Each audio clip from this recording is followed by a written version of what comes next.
or not chairing, is also an executive committee member. Tourism and that, he also sits there.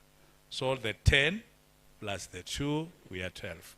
So County Budget and Economic Forum, it comprises 24 members. Who are ni external members. And I want to end there. But before I end, is there any national government? Is there any national government, from any member from national government who has joined us? Maybe they are our partners, and they are here from national government. Yes, wako, there are several. Wamesimama. Kwa hivyo, appreciate them. They are with us. Appreciate them. So, thank you very much. Thank you. Tupigie Deputy Council Secretary makofi. Just for the benefit of those who were not around, probably, when we were introducing ourselves, nilisema majina yangu naitwa Peter Gitonga Nkunda. I'm the County Minister for Water and Irrigation. And I'm also the CC member who is overseeing departments in the Office of the Governor. We have 3 departments there. Department for Public Service Management and General Administration. We have Department for Decentralized Units and also for Public Communication, SECEB and Intergovernmental Relations, where I assist. I've been given a small duty to make some brief remarks. But you know that the governor is not around, the deputy governor is not here, so especially those who have come from outside the county headquarters.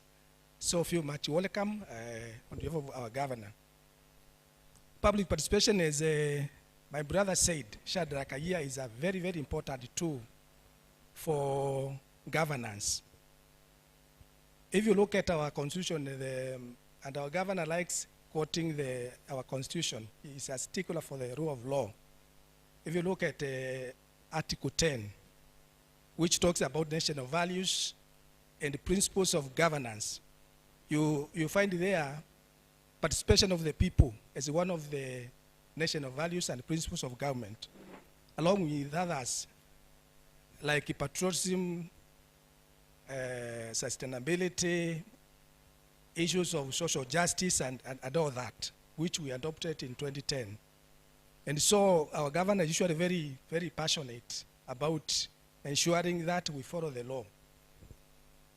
Public participation is about giving people opportunity to be able to give their views on the decisions which affect their lives. Once you elect a government, it is not a no entity. It is there on behalf of the people, and whatever we do, the programs, the project that we design, we are supposed to get that from the people themselves to give their views, so that whatever we implement is what has actually come from the people. That is the way we even talk of a county integrated development plan.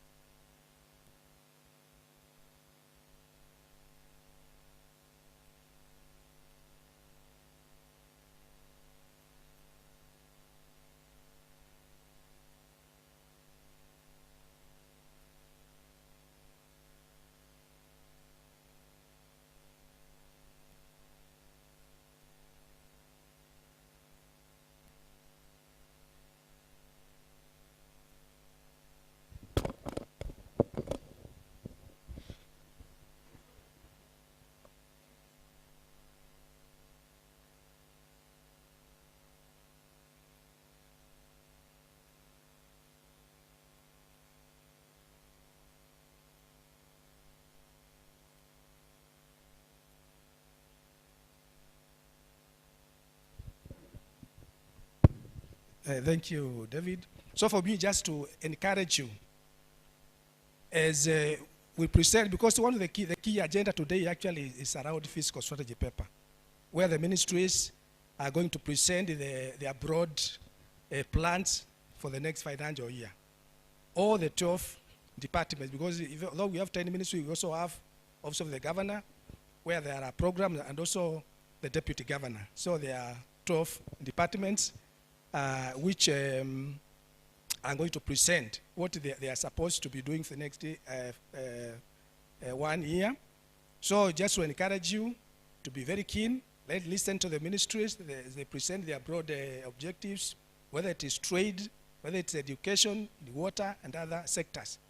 And then let us vibrantly be able to give our views and enrich the programs which are there, so that even as we meet next year, we can be able to look back and say what we did in 2024, we've already seen the implementation taking place as we continue to take our county forward. Lastly, just to assure you of our governor's commitment. Our governor, Dr. Julius Malombe, is very committed to serve the people of Kitui. So let us continue working together. Those who are in the county government, those who are outside, let's continue working together. Let's support the government programs as ministries implement it, because these projects are done actually across the county. In all the 247 villages, in all the 40 wards. As we deliver activities there in your area, let us work together and ensure that we together should be able to improve the lives of our people. So I want to wish you the very best in all the deliberations as we adopt the 3 agendas which are before us today. So thank you. May God bless you all. Thank you very much. Tumongeze makofi. Let us give him more round of applause. Before we proceed to the next part of the program, I just want to bring to your attention that we are live on YouTube. If you search Public Participation Kitui, then you'll be able to get that link and share. At this time and point, I want to invite CECM, or rather Minister of Finance, Economic Planning and Revenue Management, to take over from there. Tumkaribisha Waziri Tangawizi na makofi, Waziri Peter na makofi. Asante. As he comes, we want to recognize the arrival of Waziri Phoebe. Tumkaribishe pia na makofi. Karibu. Vile Waziri wa Education, Madam Joyce Titus, amefika. Tumkaribishe pia na makofi. Asante sana. Thank you very much, Bwana Musili. As we give the display there, I want to welcome the 2 ministers to introduce themselves. Na wacha nianze na yule alifika mapema kidogo kuliko huyu wakacha. Thank you, Waziri. I want to take this opportunity to greet you all and introduce myself. I am Joyce Titus, the County Minister for Education, Training and Skills Development. And will you take us through what we have? Welcome. Thank you. God is good. And all the time. My name is Phoebe Mutemi, the County Minister for Culture, Gender, Youth, ICT, Sports and Social Services. Karibuni sana for this public participation. Thank you. Asante Waziri. This paper, or this model paper on intergovernmental conditional allocation transfer is an agreement. Kwa hivyo hakuna kitu tunaifanyia. We'll just go through it. Initially, it used not to be done like this. Initially, it was the PS, the permanent secretary, from the appointed ministry, kama ni Ministry of Agriculture, anakuja na sign hiyo na governor. But this time, I think there is a consolidation which is being done by the national government, that we do all the grants together and assign that one with the National Treasury. That is what all these agreements is. This model, or this framework, was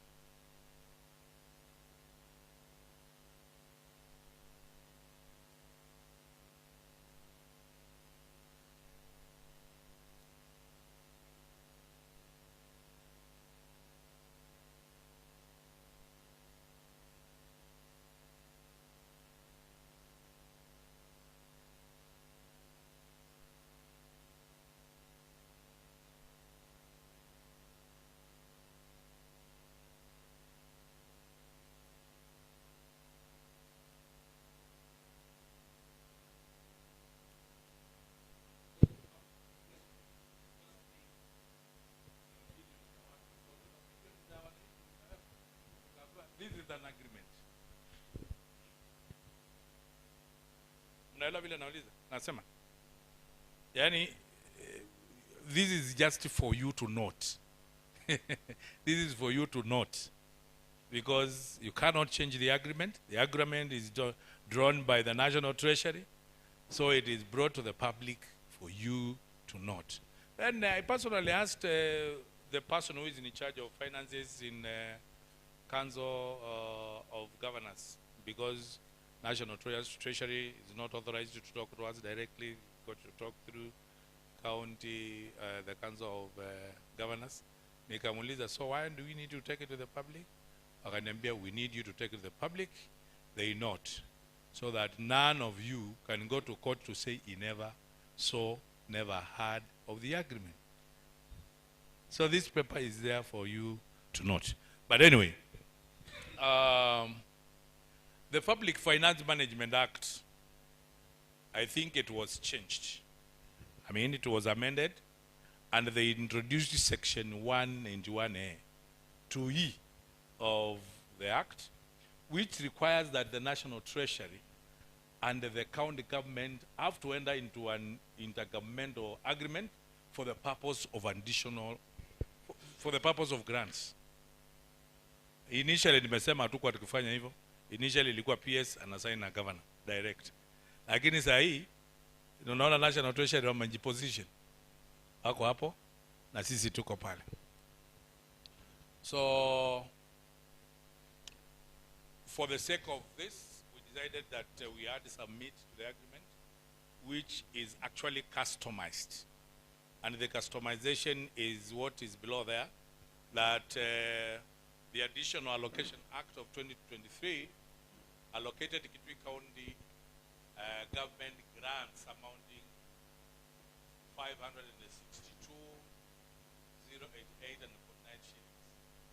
And then when you go to the next page, you can see how it has been broken down. Hiyo ni hii mwaka sasa tuko hii, not the one we are doing in the fiscal strategy paper. You can see in agriculture, we got what we call NARIG, 150 million. Then there is agricultural value chain, which is NAFSEED, 250 million.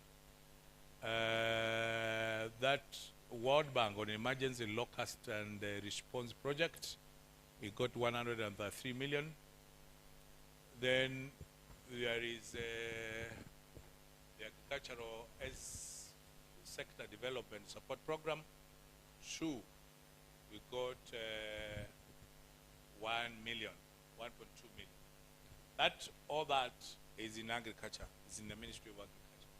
In the Ministry of Environment, we got 11 million going to FLOCA. That is the climate-led action program.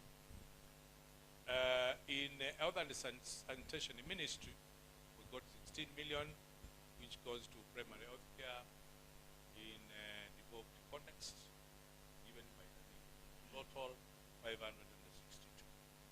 So that is what was given in the year 2023-2024. When we added the revote of the previous year, you can see that line, which gives the total. We had a revote of 38 million, ongeza kwa hiyo, kapata hiyo. So we ended up in the beginning of the year, that is 23-24, we had a total of grants of 894, 568, 333, and several cents there. So hapo tumefanya tu kuongeza revote. Hakuna kitu tumefanya, ni ile tu tumeongeza pesa zilikuwa zimebaki on the same programs.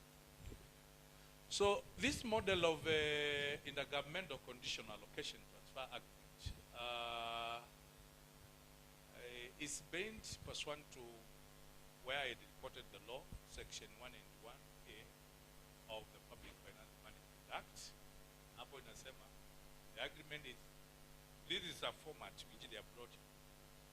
The agreement is made between the government of Kenya, the presented by National Treasury, we expression shall be unless the context requires, it includes its successors, those are agreement language, and administrators, all permitted assignee and the county government of Kitui. So we have customized again because it's a normal whatever. So if you come from Busia, say from Busia, which shall, unless the context requires, include its successor, administrators, or permitted assignee hearing. So there will be assignees or people to sign from National Treasury, and the county government will also have people who can represent the county. The conditional, so the agreement is made on the basis of conditional application framework. So I told you the framework was crafted by National Treasury. The National Treasury shall be responsible for the conditional allocation transfer or the receipt of written instruction or accounting officer of the ministries, department, agencies, authenticating the disbursement of the transfer in accordance with the disbursement schedules prepared pursuant to Section 17, subsection 7 of Public Finance Management Act of 2012. So, in a nutshell, even when you go through, you find this is Governor. We were almost winding up on the model on intergovernmental condition allocations transfer agreement. Now, I was just saying this is an agreement. It's there for the public to note. And I think we will be coming to the public every year. Tunawaambia hii ndio ile pesa tumepewa conditionally by donors. Hakuna maneno ingine. So tulikuwa tumepita hapa as when I was here. I think we have a governing law, and this agreement including any obligation, construction, validity, and performance shall be governed in respect by the laws of Kenya. So these are, we just took some bit of the agreement clauses to Kaweka for this presentation. There are authorized persons, wale tumesema, those who are representing the National Treasury. There are people who are authorized also by the county government who will sign the agreement.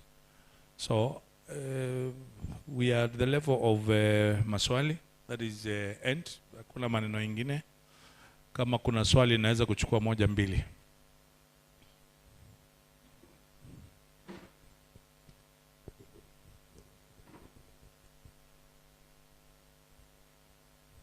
Okay. Nitafikiri tumeelewa. We were actually taking a note. Hiyo ni tujue vile conditional grants yani si mikopo as such, ni pesa mnapewa na partners na wanawaambia tunataka mfanye kitu fulani. Hata sisi hakuna kitu tunafanyanga. Wakikuja waseme wekeni kabro soko ya Kalundu, hatuwezi kataa. As long as we are alive to that, so we will go and do exactly that. That's why they are called conditional, because it's a grant and it is a condition at the same time. So this is the agreement which transfers powers from PS, brings to National Treasury. Now, the other item on the presentation, because manake tumesema tuko na paper tatu. This is the second paper. And this is what I had said. Karibuni wale sio ambao umeingia kama tumejintroduce. Nitauliza when we are doing the presentation for the fiscal strategy papers, each ministry wataonesha their CEO whom they work with. Because also the fiscal strategy paper is a brief paper which covers the broad priorities. Hatutakaa sana, so I will allow if the minister is here anaonesha CEO wake na probably anasema jina. Now, the other paper is the county debt management strategy paper. for the year 2024-2025. Nimesema conditionally by law, this paper we always prepare it from 2013 mpaka leo. Tunakuwa nayo. It is there. Among the papers which we submit to the assembly, debt management strategy paper is there. But we have never subjected it to public scrutiny. Reason? Hatujaomba. You know the reason? Because the procedure of borrowing, tunaweza kuwa tunataka. I think one time, like Kitui County wanted to borrow. I don't know whether they ever managed to go through. Because you have got to do, the cabinet has got to, the Ministry of Finance sits down and comes up with a paper, which is whatever they are going to borrow. Then they take it to the cabinet. The cabinet approves it. They take it to county assembly. The county assembly approves it. They take it to National Assembly. No, not National Assembly. Take it to National Treasury. National Treasury has got to approve. From National Treasury, it has got to be taken to the National Assembly for them to approve. Najua hizo siku yangu za siasa, ile siasa iko pale. Umetoa siasa Sheikuru umeipeleka mpaka huko juu. I'm just giving Sheikuru for an example. Inakuwa mingi sana. So I think the process is limiting. Most people try to avoid. So the debt strategy is there to be presented, and according to basis of forming this one, really found on the Public Finance Management Act, the sections 175, 176. Okay, 176 to 195. It specifies this. When you look at, I think the reason why it is there is because you know the national government borrows. So literally what happens to national government is supposed to be happening in the national government, in the county governments. But the reason why it is there is because this is a meal for the national, main course for the national government. So they always prepare it, and it is a big subject at the national level.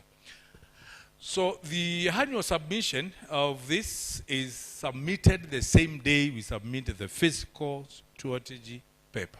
So that is the reason why it ought to be there. It is guided by the three things you can say: medium-term borrowing,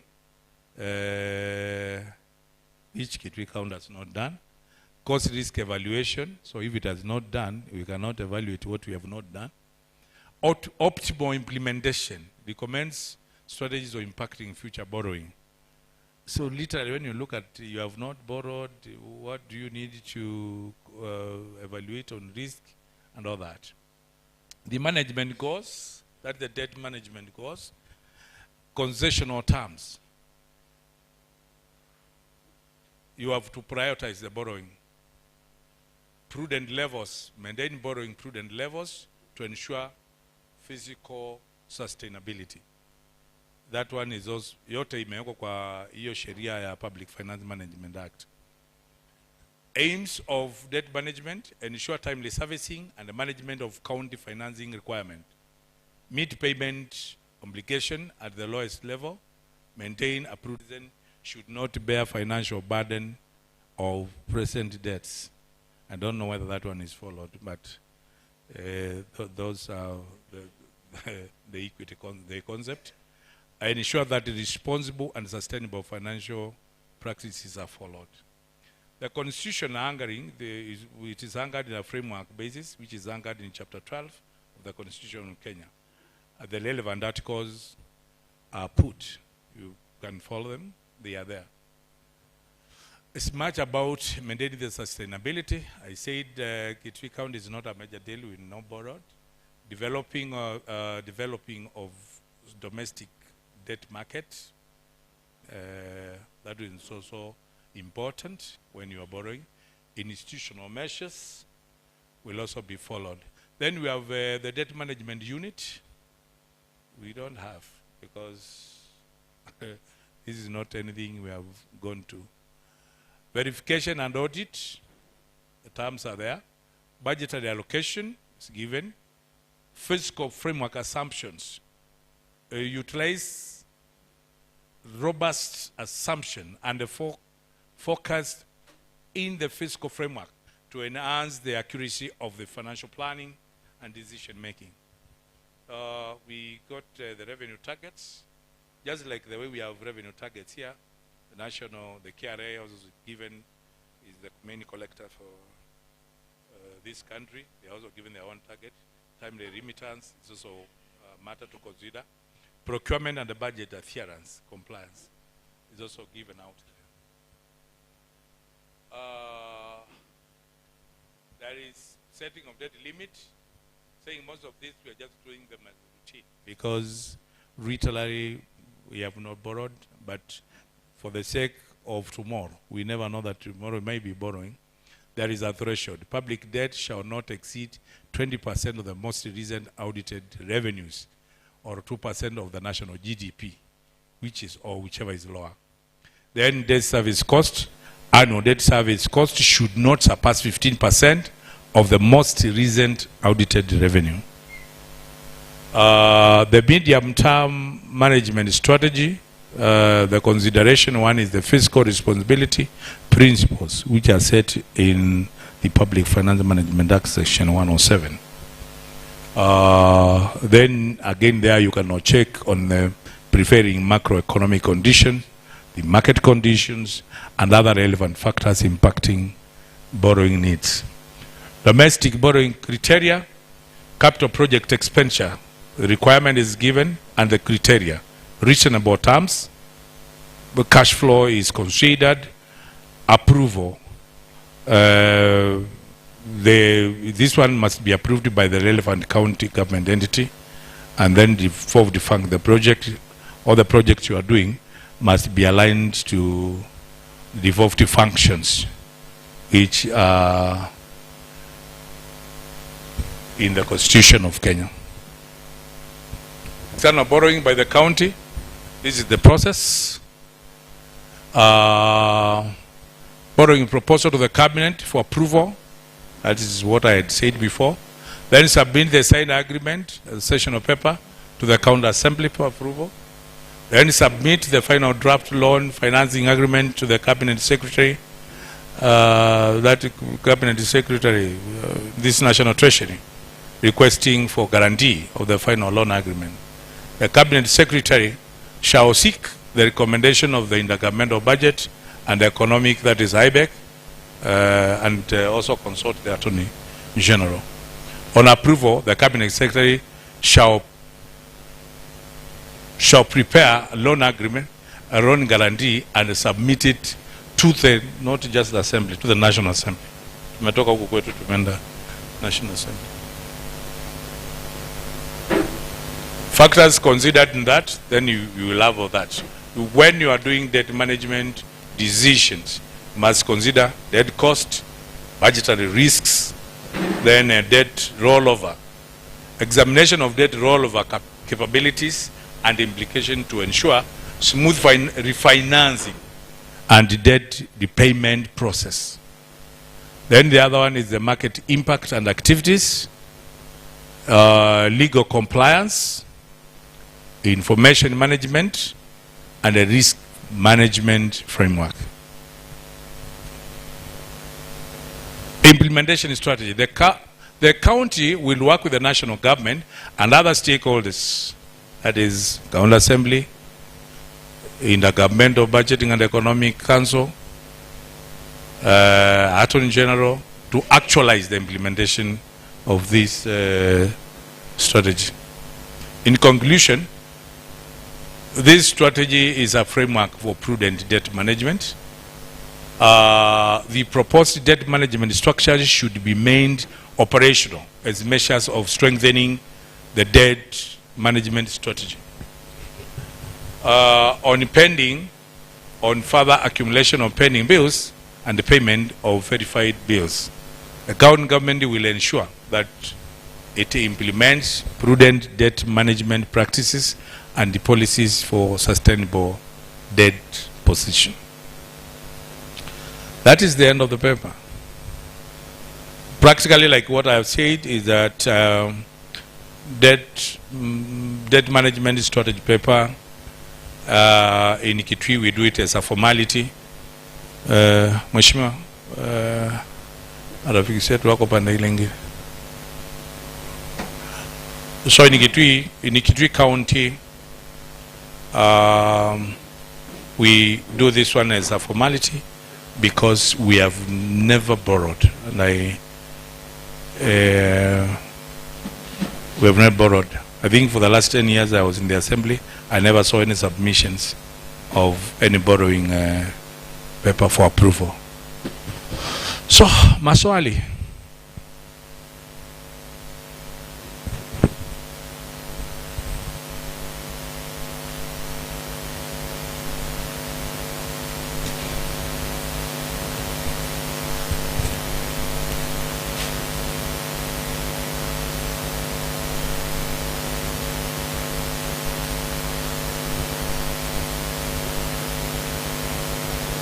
Okay, I'm just informed that you note your question in whatever session, because we'll have Q&A at the end of the presentations. So, thank you very much. I want to go to the third agenda of today in this public participation, and I know it is now E.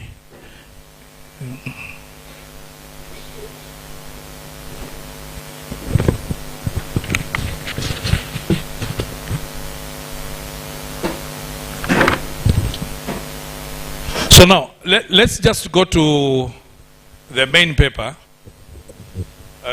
which is the fiscal strategy paper for year 2024-2025.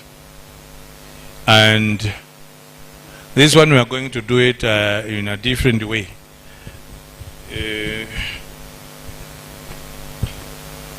Each ministry will present to us and the citizenry of Kitui what they intend to do. Hawatataja kila kitu mpaka mtu anasema nini. They will be touching on whatever we are calling broad priorities of the ministry. Personal emolument, for example, mishahara hiyo itakuwa, pesa ya operations itakuwa. But now, wao wako na the way they set down and the thought of Kitui tunaweza kuipeleka mbele kulingana na vile naibu wa gavana amesema tunaenda mbele na tutaipeleka mbele namna hii kila ministry. So we have mawaziri wote wako hapa. I will just introduce this paper. Itapea waziri kulingana na vile wao wenyewe watajisemea. Unajua nikiwasemea si mnajua vile itafanyika. Nikisema maneno ya agriculture, mimi najua nini ya agriculture. Wakubwa wa agriculture hapa wao watasema, and na kama ni barabara wao watasimama waseme maneno ya barabara. Then we will conclude and have a way forward on the fiscal strategy paper. It's only on broad priorities for the ministry. Chenye naweza kusema ni kwamba gavana wetu Daktari Julius Makao Malombe ako na nia ambayo ni nzuri sana kufanyia watu wa Kitui kazi na kuleta maendeleo. Hata nyinyi mkitaka mnaweza kutuambia feedback tu hapa. Nikiuliza tunaendelea namna gani? Tunaendelea namna gani? Huyo wamesema ni administrative ni Zamkaunda administrator. Tunaendelea namna gani huko nyuma?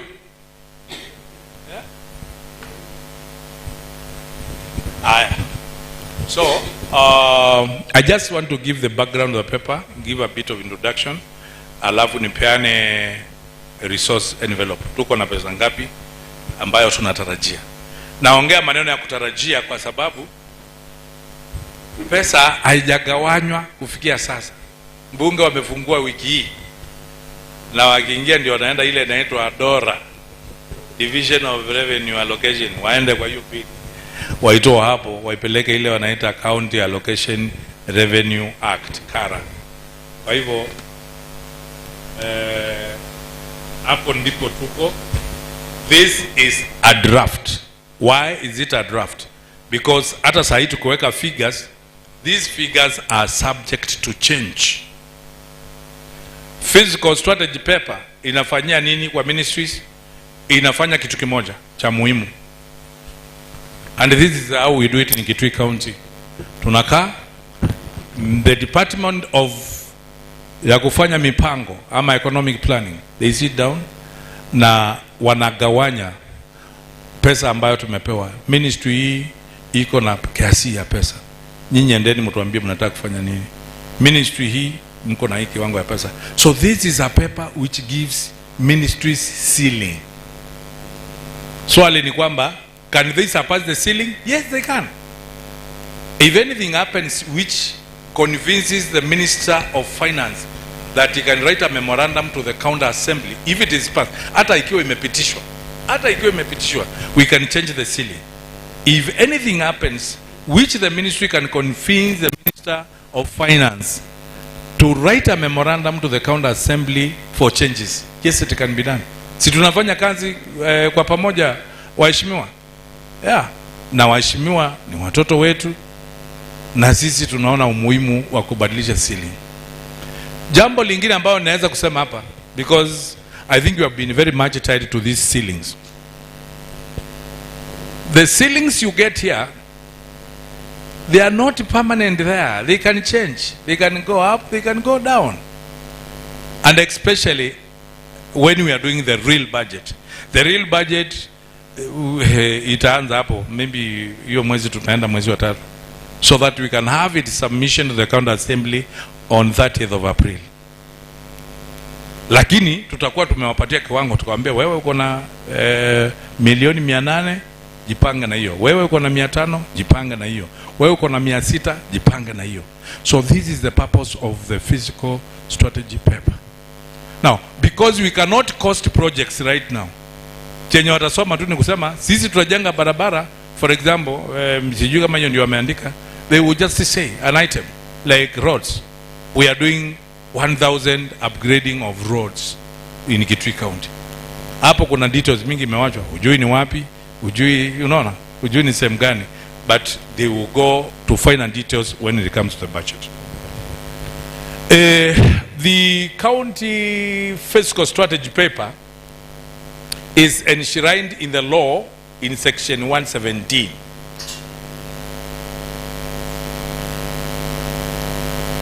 And the same paper, fiscal strategy paper, not only this, but we have to talk about this, the 24-25 fiscal strategy paper, as close linkages between all the policies, plans, budgets set by the county, which are priority to be covered in a medium term. When I talk about a medium term, I'm talking 3 to 5, and you see we are talking about 2024, 2025, 2026, 2027. So the in between there is 25, 26.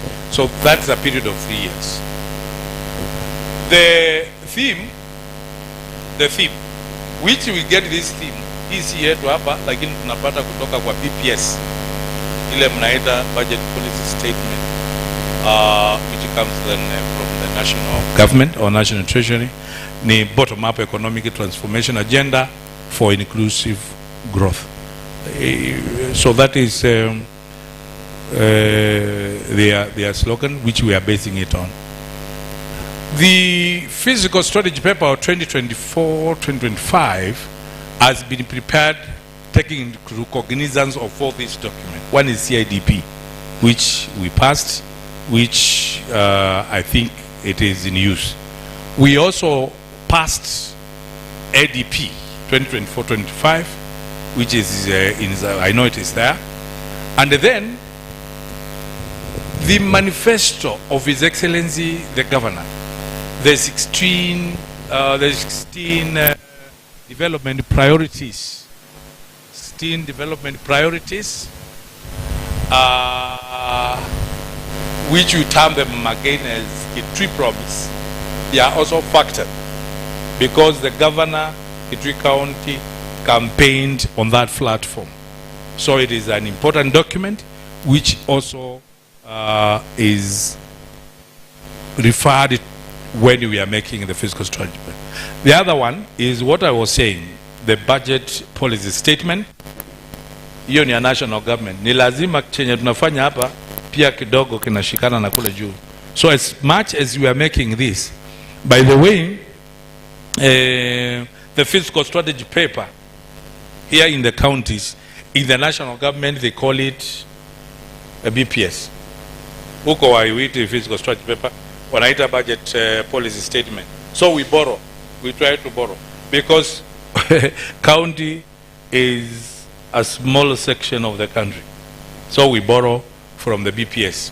Then other documents like the Kenya Vision 2030, which our governor was also part and parcel of making.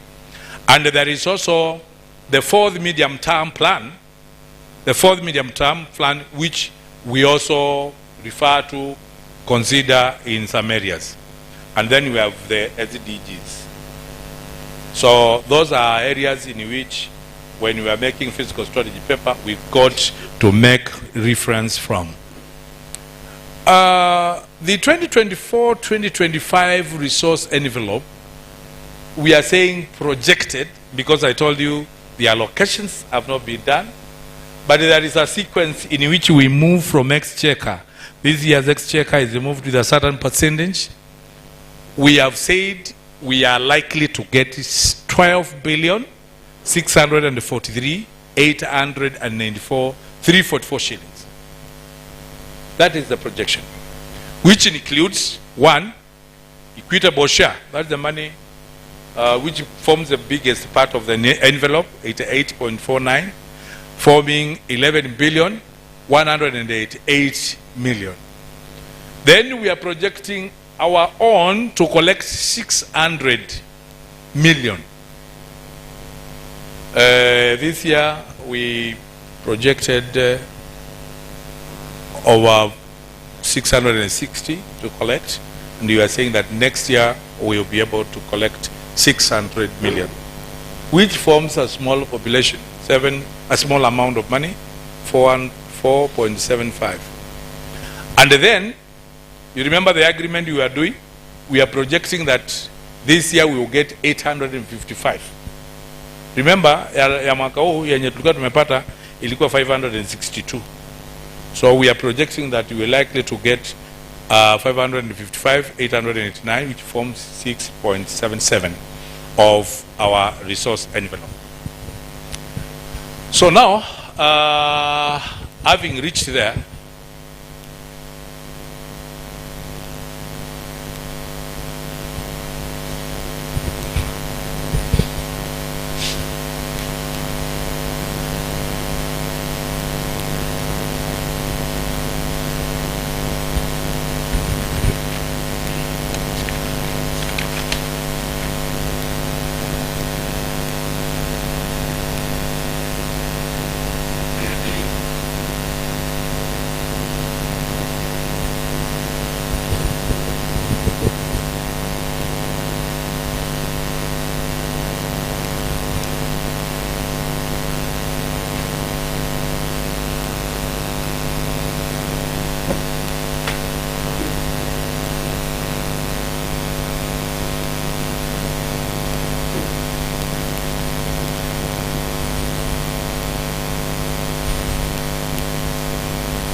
yeah.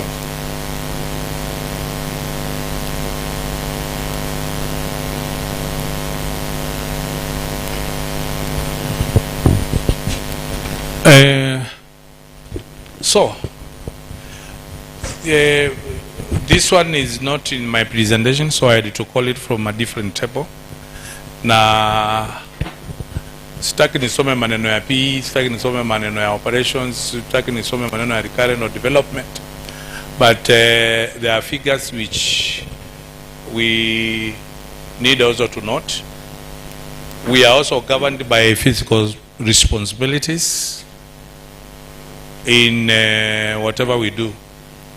One key element here is development should remain 30%, and the 70% should be used for operations and maintenance, and also salaries, which is personal emoluments.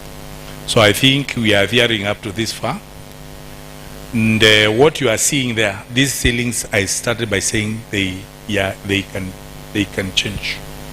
Not they can, they will change. I'm very sure that they will change. Before we come to the final figure, because now we will have your input. Tomorrow we are going to have input for Economic Budgeting Forum, where we have the CECs and we have the external group will sit, and I know these figures. But for this presentation, the office of the governor has a ceiling of 2.1, and the office of the deputy governor a ceiling of 185 million. The office, the Ministry of Water has a ceiling of 572.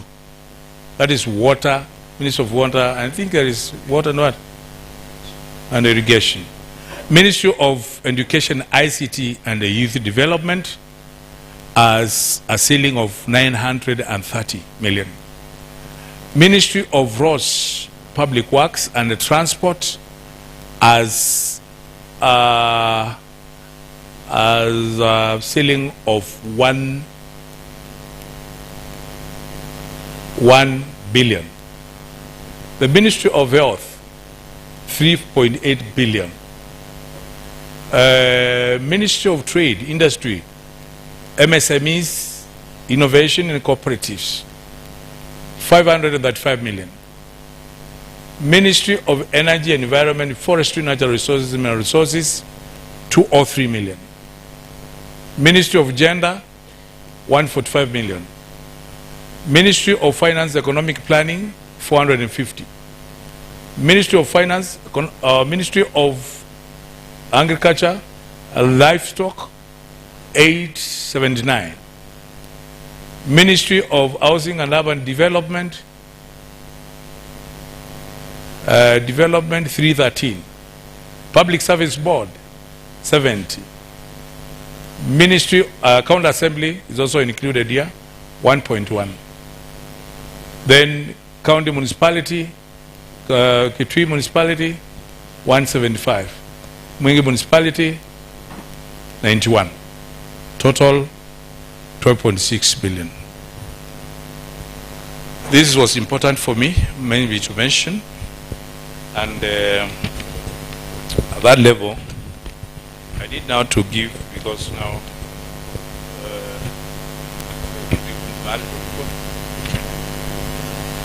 we've got now to go to the office of the governor to take us through of what they are going to do. I think it is still in the presentation. So thank you very much. We'll be having the questions, the rest as we end this. Kwa hivyo, the minister who represents the office of the governor and is the minister of water and irrigation, utakuwa na mbili. Sijui tumwalao afanye hii na afanye hiyo ingine, asimame mara moja, ama mnaonaje? Kuliko kusimama mara mbili. Kwa hivyo, Peter, karibu. Tuongezee waziri makofi. Your Excellency, the Deputy Governor, members of the County Assembly, nimeona wamekuja wengi kiasi hapa. My colleagues, the CC members, the CEOs, all the government officials here, wa county na wale wametoka nje wote, including the members of the County Budget and Economic Forum, religious leaders, media na everyone who has come here. Nataka kuwasalimu, amjambo. Amjambo tena. Mimi pia sinjambo. My name is Peter Gitonga. I'm the CC member in charge of water, the irrigation, and also overseeing the departments in the office of the governor. I will take you through the broad plans that we have for the two ministries or departments. But before I do that, I want to introduce our departmental chief officer just to acknowledge them. Officer of the governor, there are 3 chief officers, and I can see one is already here, the chief officer for the scheduled units, Stephen Kitonga-Saleh. Tumpigie makofi. Thank you. In the Department of Water Irrigation, you have 2 chief officers, but already one is here, Bretta Mwangangi, chief officer for irrigation. Can also acknowledge her. Your Excellency, I will briefly go through our broad priorities in the Office of the Governor. And I will start with the programs under the Department of Performance Management and General Administration. And here, the key ones are 2. The first one is Propua program. I know all of us, we know the program for Propua. It's actually largely concerned itself with supporting education. Out of the money that will be allocated under this particular program, 72% goes straight to bursaries to support our learners, because our governor is very passionate about education issues, and we saw last week launching the bursary program. And then there is also a component, 25%, which usually support the infrastructure in our schools. And then there are 3%, which usually is for administration of the program. We also have the second one, which is community level infrastructure development program. This program, the 2, actually is older devolution in Kitui. They started in 2013. For those of us who were around then, and actually the idea of where to put the 2 program was pushed by the members of the county assembly, who insisted that it's supposed to be domiciled, the 2 of them, in the office of the governor, because they support project cutting across different sectors, like water, roads, education, and health, and others. The other program will be undertaking this year. Will be supporting our enforcement officers in terms of doing some office facilities, because currently they are not having these facilities for purpose of having some good place to operate from. We are also going to do additional office blocks to support other government departments. We are facing a serious challenge in terms of office as a county government for officers, where some of them are literally operating from the corridors. And our ministry like environment, the way they have been struggling, and other departments. So we will be doing some additional facilities to ensure they have somewhere to work from. Also, we have a program where we, under the Department of Devolution, where we support our markets in different places of our county. In all the 247 villages, there are some markets where we usually have cleaners, and so they are taken care of here in terms of their wages. Also, we have already, the cabinet has approved this Kitui County Alcoholic Control Act of 2014. We were doing some amendments which were approved by the cabinet, and we have already taken the amendments to the county assembly. So once they are enacted, we are going to operationalize this particular act to ensure that we have committees, accounting committees at county level and also in our sub-counties to ensure proper management of these particular facilities and also proper revenue collection.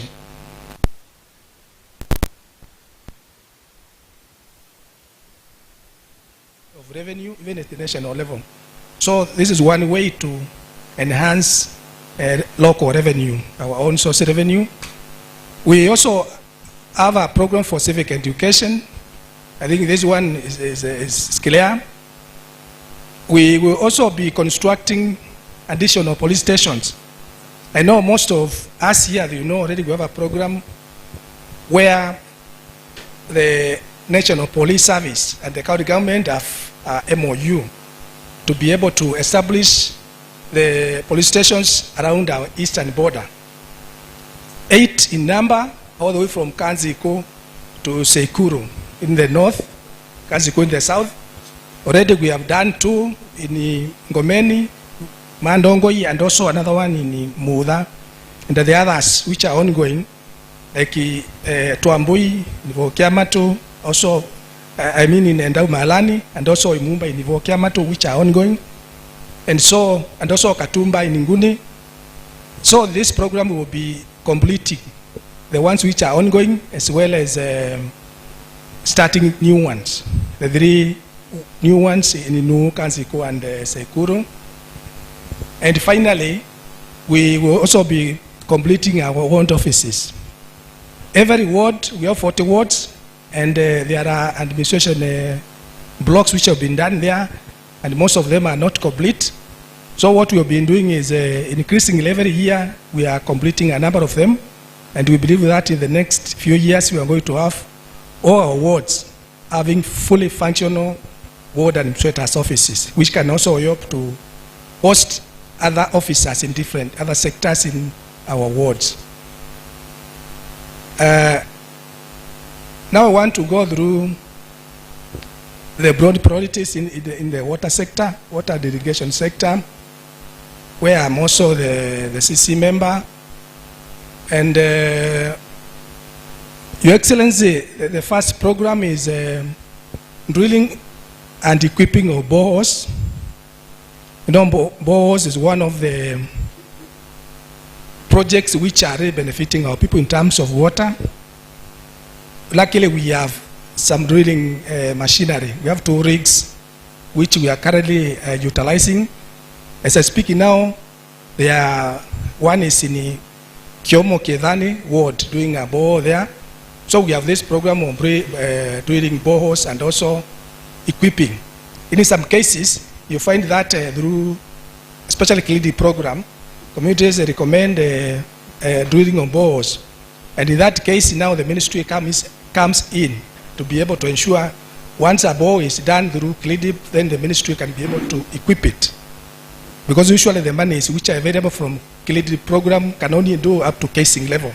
And so once we establish a yield, we go ahead and do the equipping to ensure our people benefit. The other program is around the area of earthy dams. Our county, luckily we usually receive some good amounts of rain, though it's erratic, and so there is usually a lot of runoff in that period of rains, both long and short rains, and so we will be continuing this program. This year alone we are doing around 20, and so we expect next year again to do another 20 additional earthy dams. But Your Excellency, because of lack of finances, usually focuses on shooting the small and medium dams, because when it comes to the mega dams, which is bullet 2, they are usually very expensive, and so we are working with the national government and other development partners to ensure they give us resources. That's where already we see Omar Dam here in the Kitui Central, as already there's a contractor, but these ones need a lot of money, so usually it's the national government. And luckily we have identified areas in different county where we need to do these mega dams. Somewhere like in Kanziko, areas like Kasarani, Lua, Iko, all the way to Mwingi North, an area called Maseki, where we have done survey and established places we can do those mega dams. So what we are doing is just networking and lobbying with the national government to support us, and also other development partners who can be able to support this kind of projects.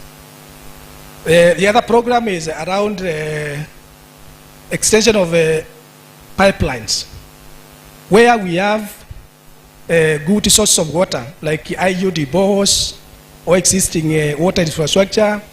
We also do extension, because the governor's plan, actually goal as we want to run with the Vision 2030 and also SDG, Sustainable Development Goal number 6 on water and sanitation, where by 2030, every citizen should be able to access water within 2 kilometers.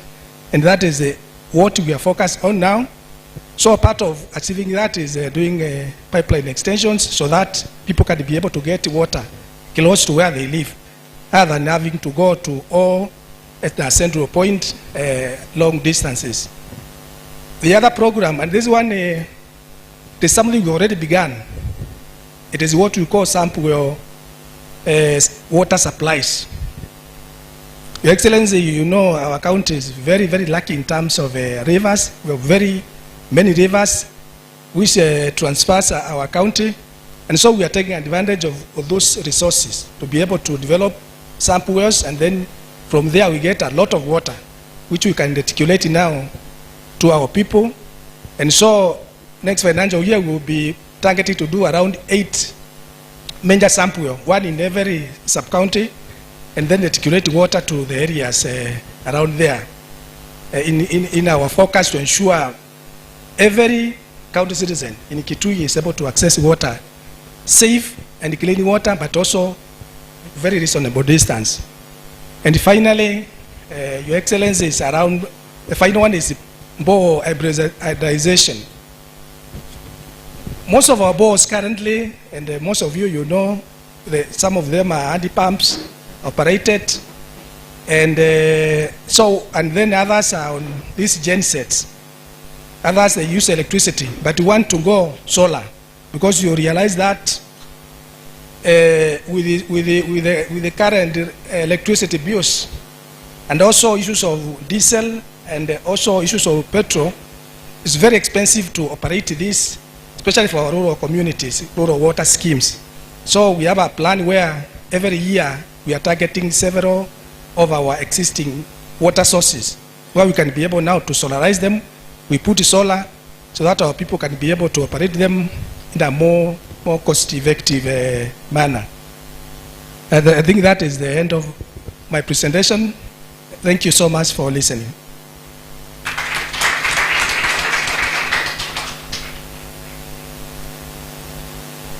Oh, yeah, there's something here. It is longer than I thought. Some of these things I thought here maintenance in kawaida, but we also do maintenance of our water schemes, because as you know, most of our water schemes, they are very, very expensive to maintain. When a motor breaks down, which means almost $1 million to repair, sometimes the communities come to us and ask the county government to be able to intervene. So we also have this program. It is an annual program for repairs and rehabilitation of our water schemes to support our communities in the rural areas. And then we also have 2 major water utilities. There is Kiambere Mwingi, which operates in the larger Mwingi region, and then Kitwasco, which operates in the larger Kitui side, 5 sub-counties. And so we also subsidize them, especially in paying the water bills. Your Excellency, every month, for example, like Kitwasco, currently the bills are about 12 million every month, which translates to over 140 million per year. And then for Kimwasco, around 5 million, 60 million per year. I know it's a challenge for the county government, but we are currently supporting them to subsidize, to ensure now the water is not very expensive. But going forward, we are still consulting with the WASREB, Water Subsidy Regulatory Board, which usually regulates these companies, to ensure, to see whether we can review the tariffs so that the companies can stand on their own, and then the money which we are using to subsidize, we then use it to develop additional infrastructure. Because you can imagine using 200 million on subsidies, that money can be able to really do additional water projects where our people need water. In the Department of Irrigation, this year we have started with the establishment of irrigation schemes in the various, actually 26 of them, in the various wards, and so we will be focusing to increase more schemes to take advantage of the many sad dams which we are doing to ensure our people can get water to do small-scale irrigation, which is one way of really chasing away anger so that we don't have to continue being a Moyo County, which really is not something we can be proud of. And then finally, and I think this is the final one, we also have the Sun Dams program, which our governor started way back when he was in government, first regime. And the plan is to do 2,400 sun dams. So since we resumed every year, we'll be doing 120 sun dams. This year we're doing 120. And also we are planning to construct 120 more sun dams in various places to ensure we can be able to harness more water to support water for domestic use and also for productive use, our livestock, irrigation, and other water-related activities. So these are the key programs which we will be focusing on next financial year. Thank you so much for listening.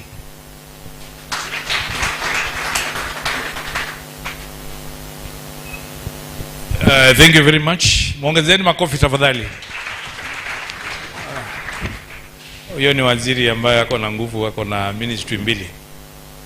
The Office of the Governor, a huge ministry. Na ako na ingine ya muhimu ya maji, mambo ya kunyunyuzi wa maji. Now, nataka muungane na mimi ninapomuita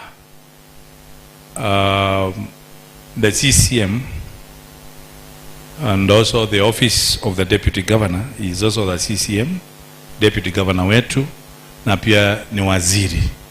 Kwa hivyo kwa saa hii tumempigia ile makofi ya Deputy Governor. Saa hii nataka umpigie makofi anapokuja kuchukua ile sasa ya waziri. Mpigie tafadhali. Karibu, karibu.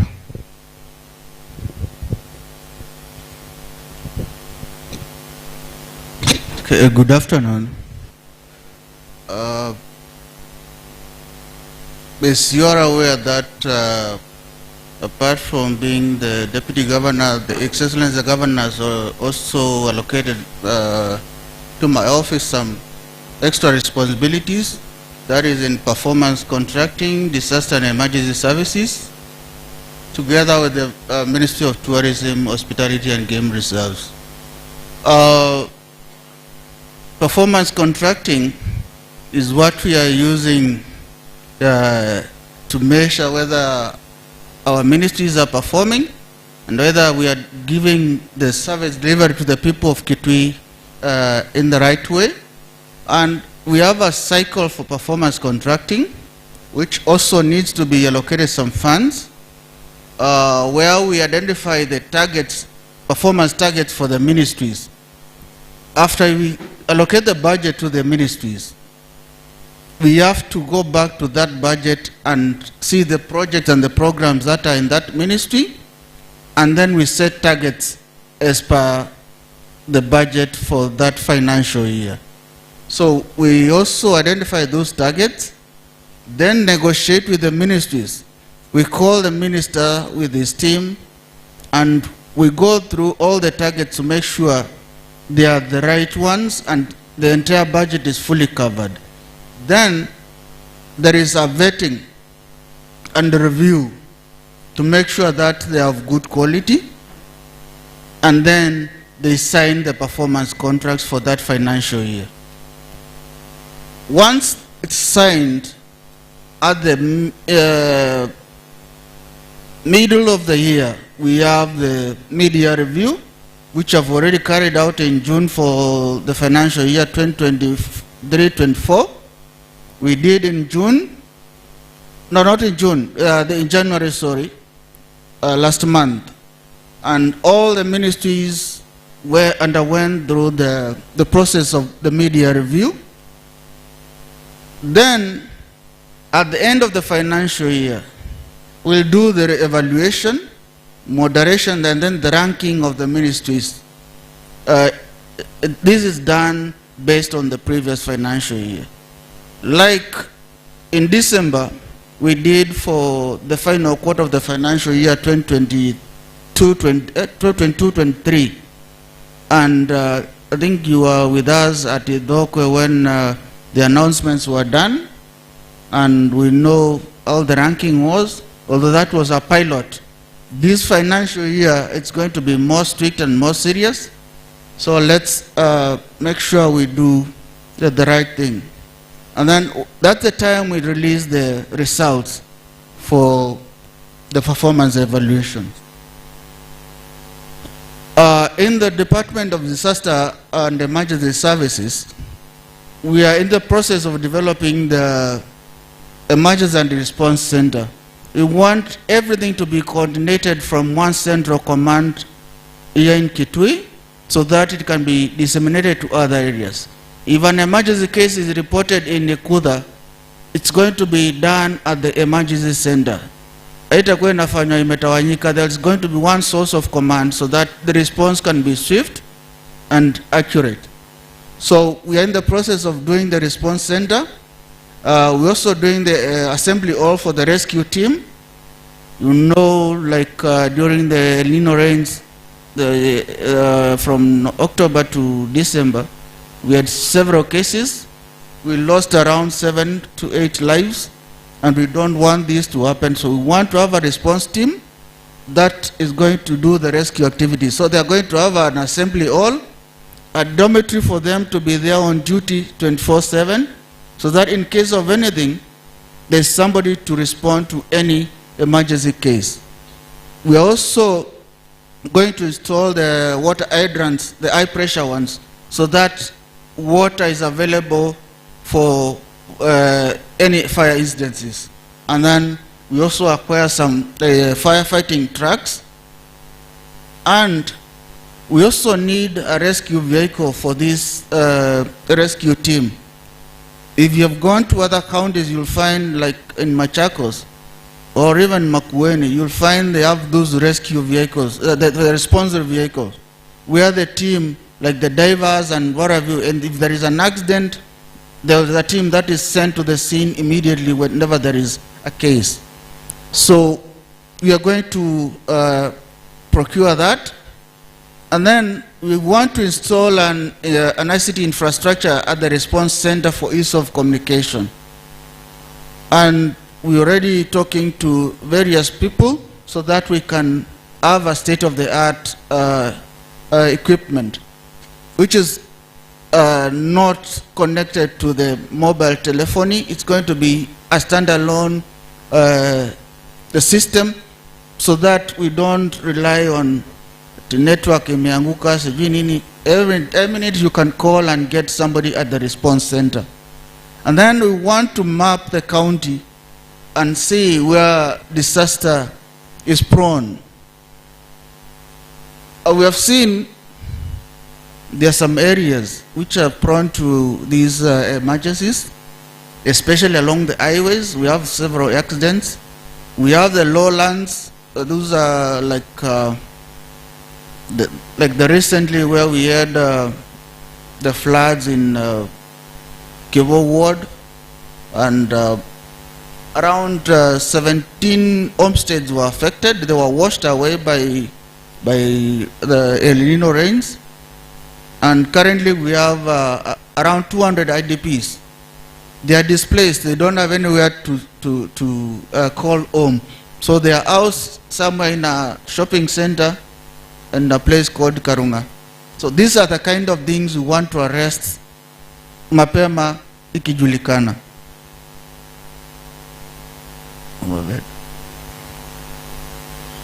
Okay, in the Department of Tourism, currently we are in the process of finalizing the Mutomo Reptile Park. It's going to comprise of the snake park. It's going to also have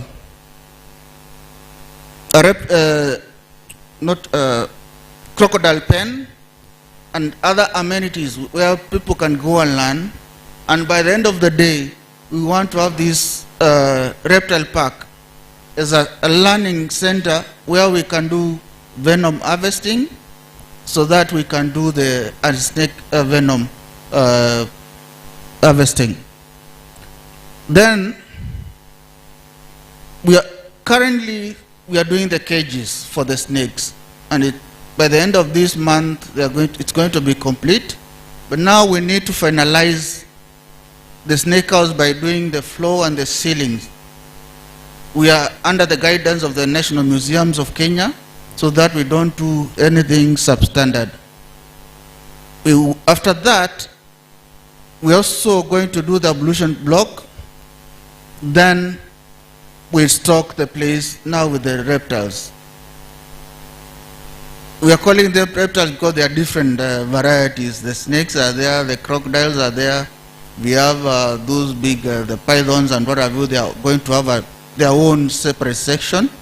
We have a pit for them, a very big one. It's around almost 20 feet wide, diameter. Yeah.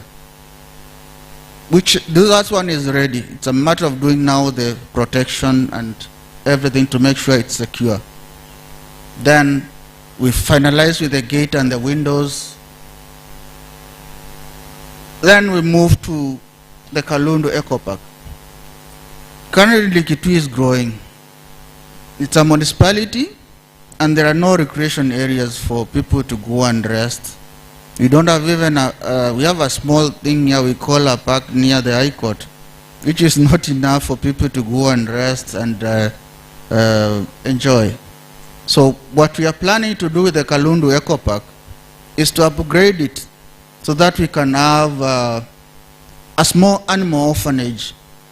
Like in Nairobi, where you have the animal orphanage, those like where the like if an elephant, a baby elephant is born and the mother disappears or the mother is poached, they get that small baby elephant and put them in an orphanage, and polepole inazoea watu na inakaa na watu and such things. Then our kids can go for visiting at the orphanage. We're also going to have nature trails, and we do landscaping of the area so that it becomes more appealing and for people to go and rest. Then we have a playground for the kids, and we also fence the entire area. Currently, it's fenced, but it's weak. So we need to rehabilitate the fencing of the entire eco park. Yeah.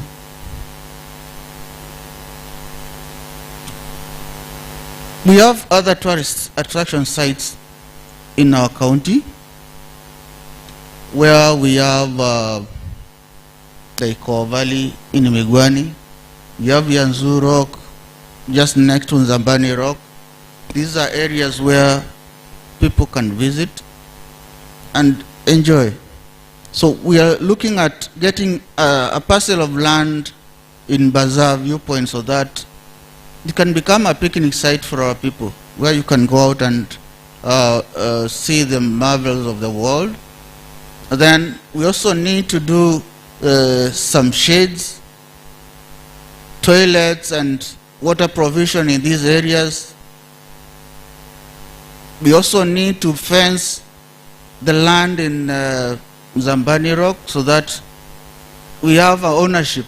Right now there's some mix-up on the ownership, but we are sorting it out.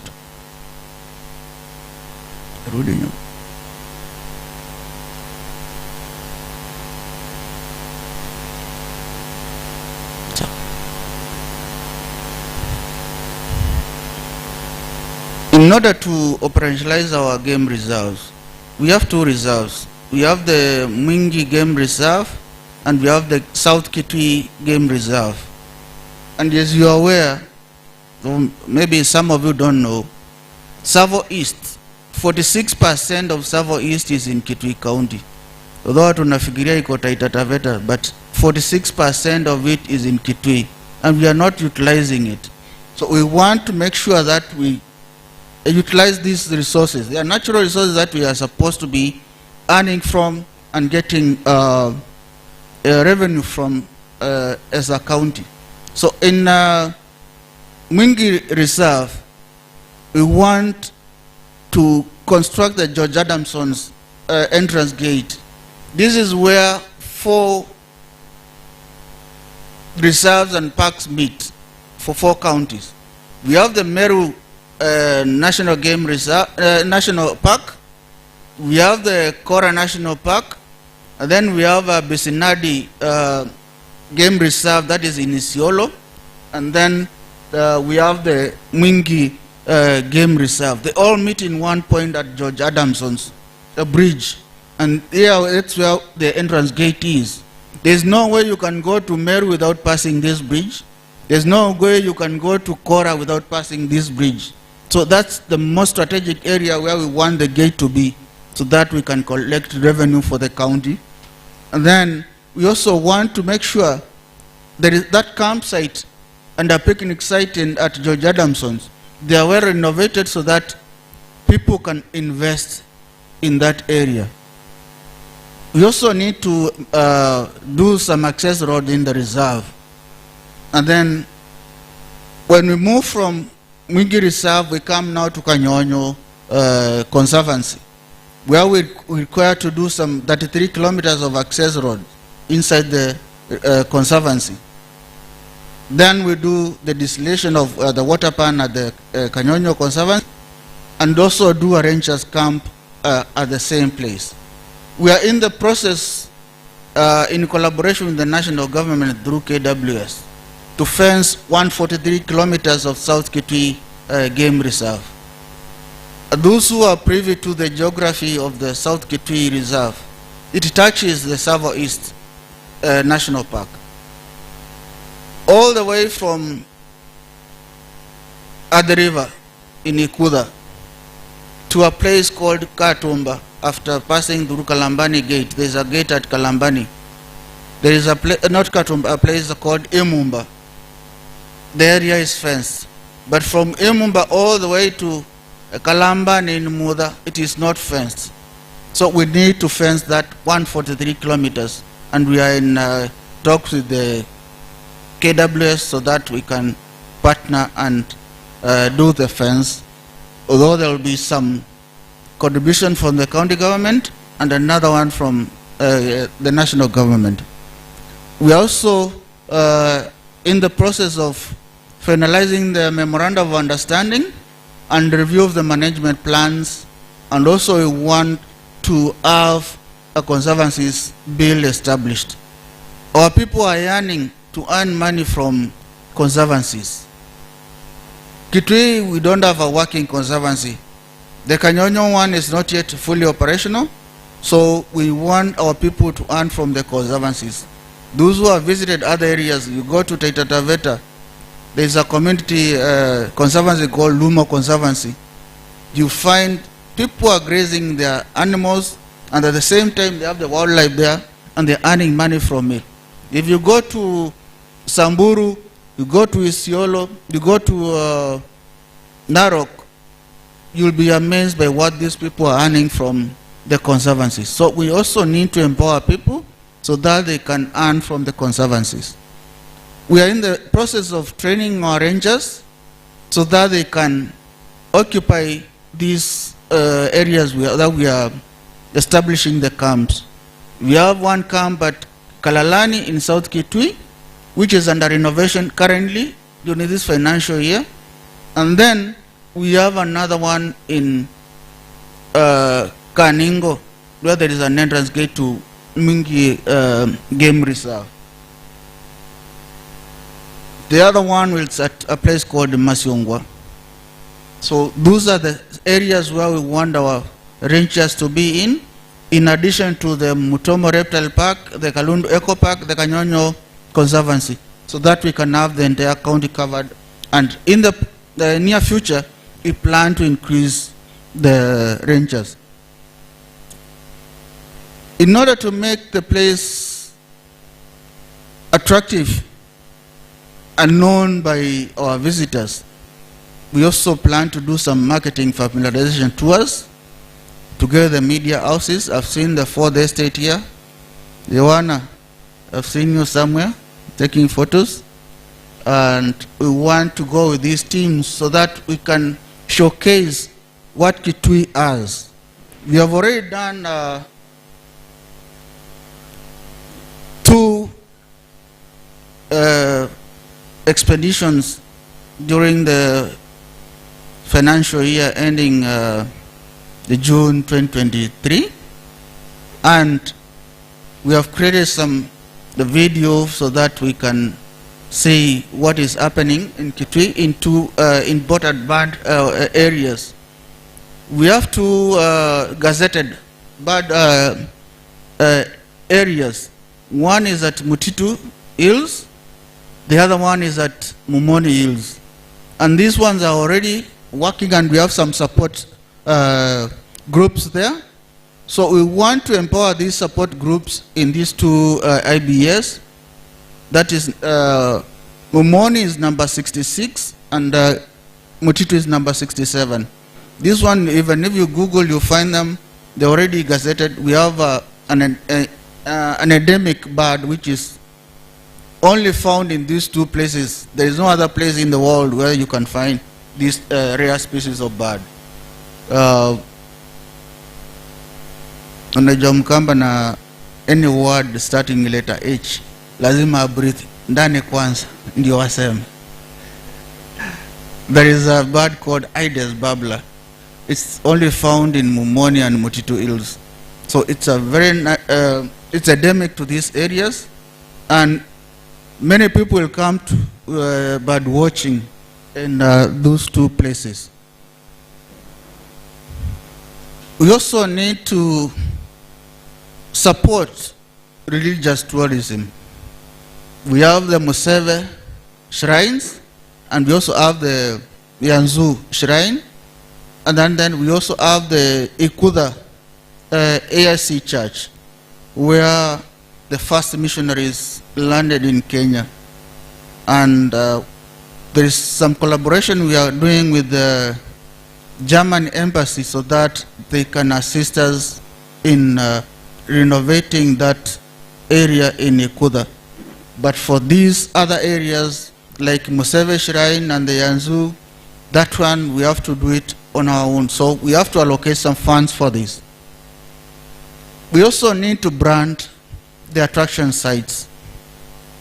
Hata mkienda the other places where there is a lot of there is a robust tourism, they have branded their sites. If you go to Masai Mara, for example, that is in Narok. It's managed by the county government of Narok. They have done a marvelous job in marketing, in branding and marketing their sites. So we also need to do it.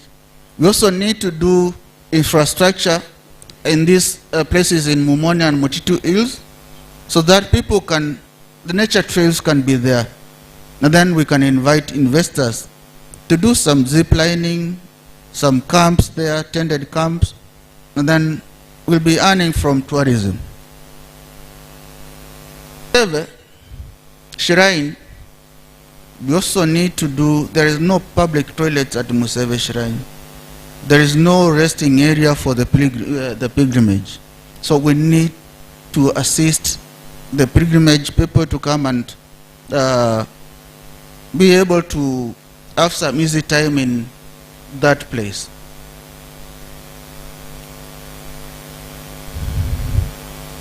In order to promote hospitality, we are also in the process of organizing hospitality symposiums, targeting the hoteliers, investors, and stakeholders in tourism and hospitality sector. Those of you who come from the hotel industry, you remember last year we had one symposium at Mwingi. We started from Kitui with the Kenya Utalii and Kenya Tourist Board, where our youth, around 200 youth, were showcased on the available opportunities in the hospitality industries, and Kenya Utalii did a very good job. And then with the Kenya Tourist Board, we went to Mwingi and met the hoteliers there. What we are looking at is grading our hotels. Our hotels are not graded. We don't know whether it's a 1-star, it's a 0-star, it's a 4-star, it's a what. Kikimani or Kimana. So we need our hotels to have a grade. We know tukijua hoteli yako kama tuseme ni Kitui Villa au Parkside Villa, tunajua hii ni grade gani, class gani. So we want to bring in the guys who are in charge and we meet the investors so that they can do that for us.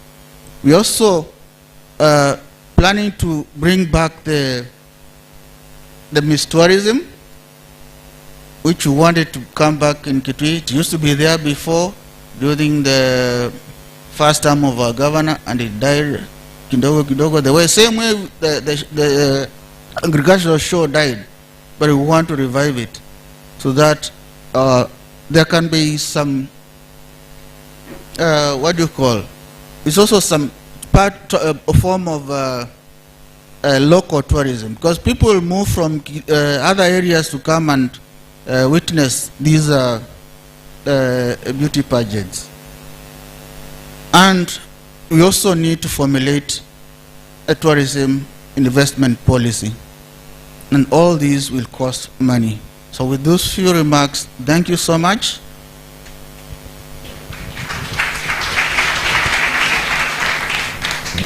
Sorry, I forgot to introduce my team. I wish to call upon the CEOs and the staff from the ministry.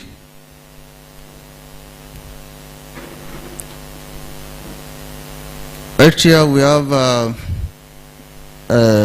Gadenge, is the Chief Officer for Tourism, Hospitality and Game Reserves. We have Ezron, the Deputy Director in the same Ministry of Tourism. Wave to the people, Bwana. Okay. And then here we have Jenny Nyamu in the Department of Performance Contracting, Disaster and Emergency Services. Then we have Joel Dingi, also in the same. And then we have Bwana Kome, who is our economist in the ministry. Asanteni. Mwongezeni makofi tafadhali. Asante, Governor, Deputy Governor. This time he was standing like the CC in tourism. Nataka nimwite waziri wa trade, industry, MSMEs, innovation and cooperatives. Nataka niwasi sasa mkipata tusome tu haraka kwa sababu tukiendelea namna hiyo si tunaweza kuchelewa. The only person I will allow afanye hivyo na amefanya my boss. Hawa wengine sasa just go to the broad priorities then we finish. Thank you very much, and thank you for your patience being here. So my name again is Rose Mutuku. I'm in charge of trade, industry, MSMEs, innovation, and cooperatives. I'll go through the key priority programs in my ministry for the next financial year, and I'll do it very fast. I'll start by saying that my ministry is actually doing the three key programs under the 16 sector priorities of our governor. That is priority number 7, 8, and 9. So we are delivering that. And I'm doing that with a powerful team that is here. My CEOs have gone for other activities, but I have my directors here, I can see them. So come stand and say hi to the team. Oh, my CEO came. One of the CEOs is here. Thank you. CEO Michael Kali left, had not left Paul. So I have Paul Gay, who is the CEO of Cooperative and Citizen Empowerment. Thank you. And we have some of the staff members. I'll start with Francis Mutuku, who is the Assistant Director Cooperatives, Mr. Ndana, Assistant Director Marketing, Director for Cooperatives, Sam Musomba, and Director for Industry, Mr. Fernandez. Thank you for being with me and supporting me. I'll go through this very fast. Actually, I've said our mandate, the key mandate is to ensure trade happens in Kitui and to ensure that Kitui has industries. As we know very well that without industrial development in Kitui or in any other economy, then job creation goes nearly to zero. And also the economy goes in stagnation because there's no money rotating. So the traders and the industries are a key pillar to our economy of Kitui and for the good of the Kitui people. To do that, we'll be looking at creation and maintaining marketplaces. That is the trade market by building shades and also the livestock by ensuring that the livestock markets are working properly and they have the enough facility and infrastructure to ensure that trade happens. There's a very important issue that we are going to do, that is the policy for trade and market. We know that very well in Kitui, a trader will come from, there's no retail, let me say there's no demarcation between retail and wholesale market. A trader who comes, and I'm sorry to mention an area, I'll just randomly pick it, a trader comes from Ambadeas. He knows Mudha better than you. Because he'll take his rolly all the way to Mudha, go to Bo, go all the way to Mwingi. And what will they be doing? They'll be standing with a rolly there, wholesale the vegetable, while our trader is retailing by the side. So what happens? I will go to the rolly, buy my cabbage at 30 shillings, and leave the mama mboga, who is the Kitui person, with his mboga there rotting. Is that what we do? So we are going to differentiate that, and we have a wholesale and a retail market. So that, an example, Kalundu is a wholesale market. Come bring your mboga to Kalundu as a wholesaler's market, the way it happens in Nairobi at Ukulima market. Then someone who is in Moda or Vo can come and buy as a retailer, and that way people will invest. I'll invest in a rolly to carry your goods. I will invest in at a stand somewhere. This means then we are going to spur the economic growth of the people of Kitui. That is an example. And also we'll have retail market and wholesale market. Wholesale markets will be given even cold rooms where you can store your mboga so that it goes on well. And at the same time, we'll be looking at also increasing trade by value adding the same product. I'll give another example. The Kitui people are very good in planting something like cowpea leaves, ndoko, sindio? But when you go to the main markets in Nairobi, Mombasa, you will find cowpea leaves put in a, you know, they are harvested with the roots and they are put in a batch. But ours, toketa ukunya, sindio?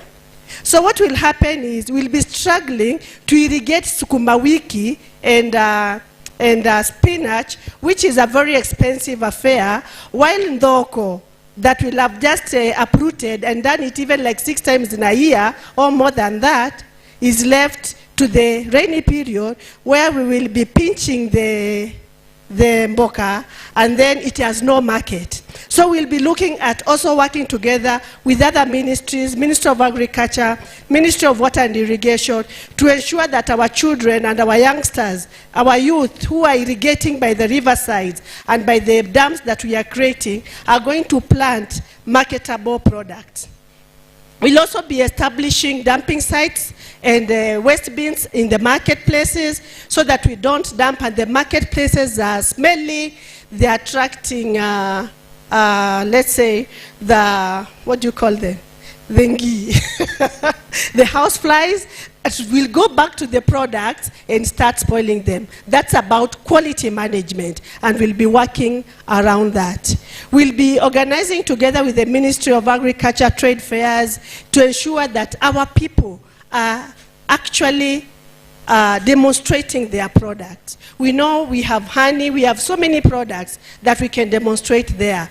But when you go to the showground, you find that our traders are not there. It's mostly the service providers who are coming. So we'll be working around that and ensure that the Kitui people are being exposed also to international trade fairs, because we believe that our exposure limits our imagination. So that as we get a better exposure out there, our imagination and our innovation also expands.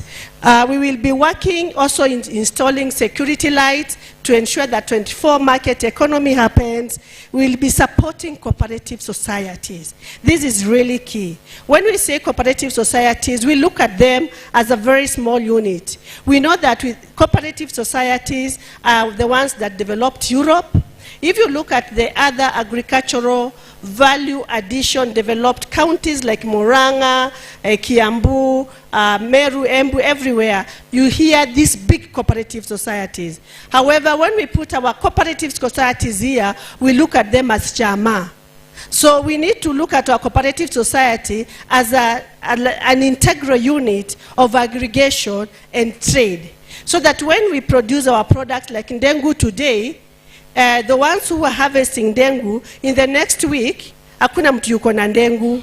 And if they don't even understand how the market prices, we are just price takers, we are not price givers. So with cooperatives, we are going to train, revive, and also be able to support the cooperatives to work into a trading mode so that they can also support our industries.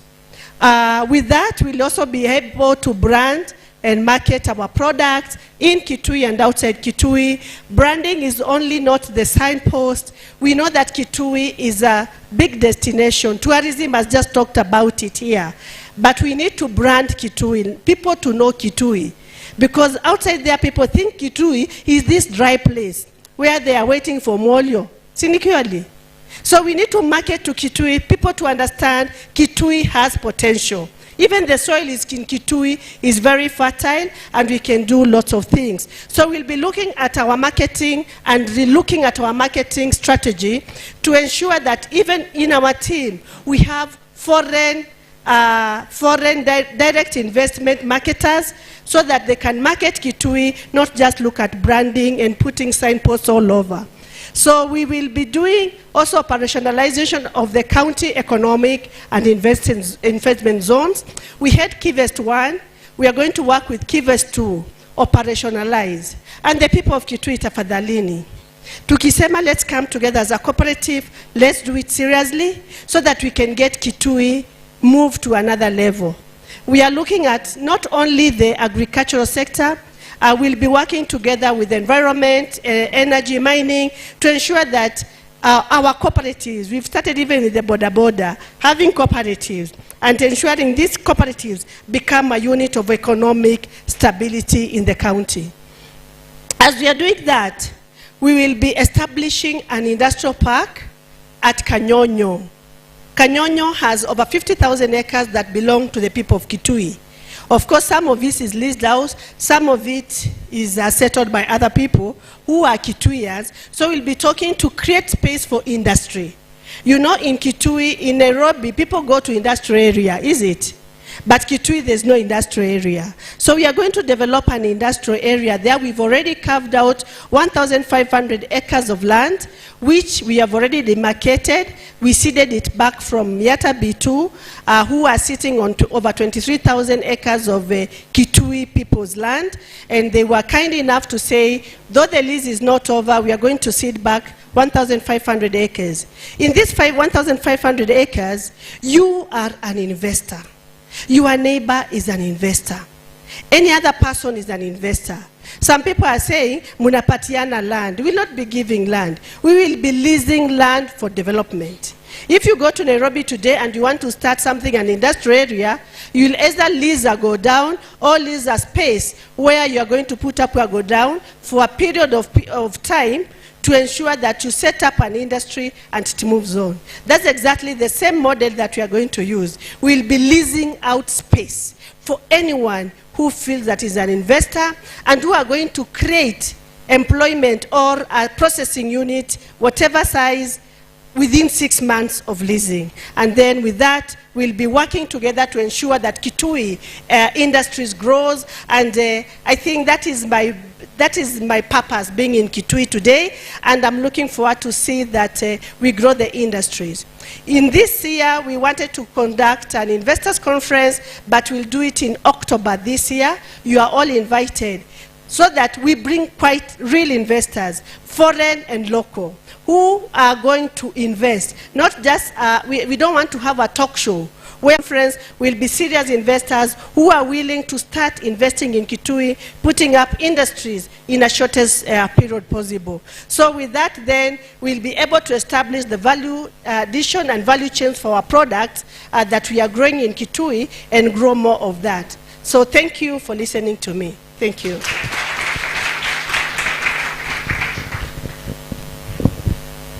Santi, that one can be a radio presenter. Anyway. Yeah, we need that. I think it is.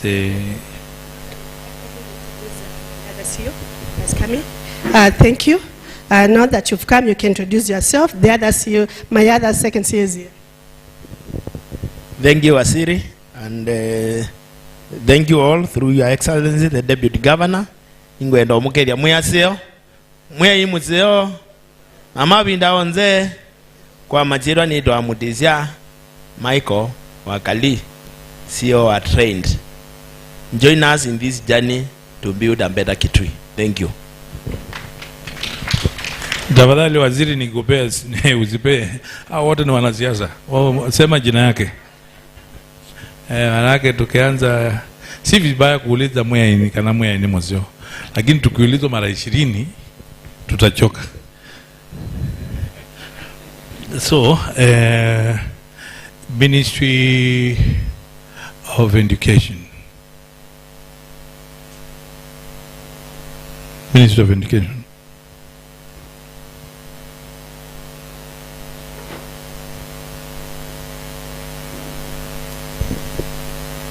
Thank you, Minister for Finance. Your Excellency, the Deputy Governor of Kitui County, and all protocols observed. My name is Joyce Titus, the County Minister for Education, Training and Skills Development. And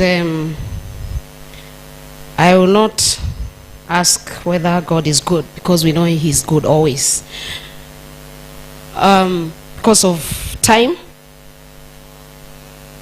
I want to take you through the key ministries projects and programs for the financial year 2024-2025. Before then, allow me, Your Excellency, to recognize our 2 chief officers for the ministry who are quite aggressive, ambitious, and competent. We have the lady there, Madam Pauline, in charge of Besisho. Yes, and then the gentleman is Mr. Kennedy Munyambu, the chief officer in charge of training and skills development. Can I have your seats? The Ministry of Education, Training and Skills Development, and before then I want to make some correction, because Waziri, I don't think we have such a ministry. Education, ICT and Youth Development. Our ministry is Education, Training and Skills Development. However, our core mandate as a ministry is basically to provide access to quality and inclusive education, and training to Kitui County residents. This can only be actualized or realized if the ministry does the following.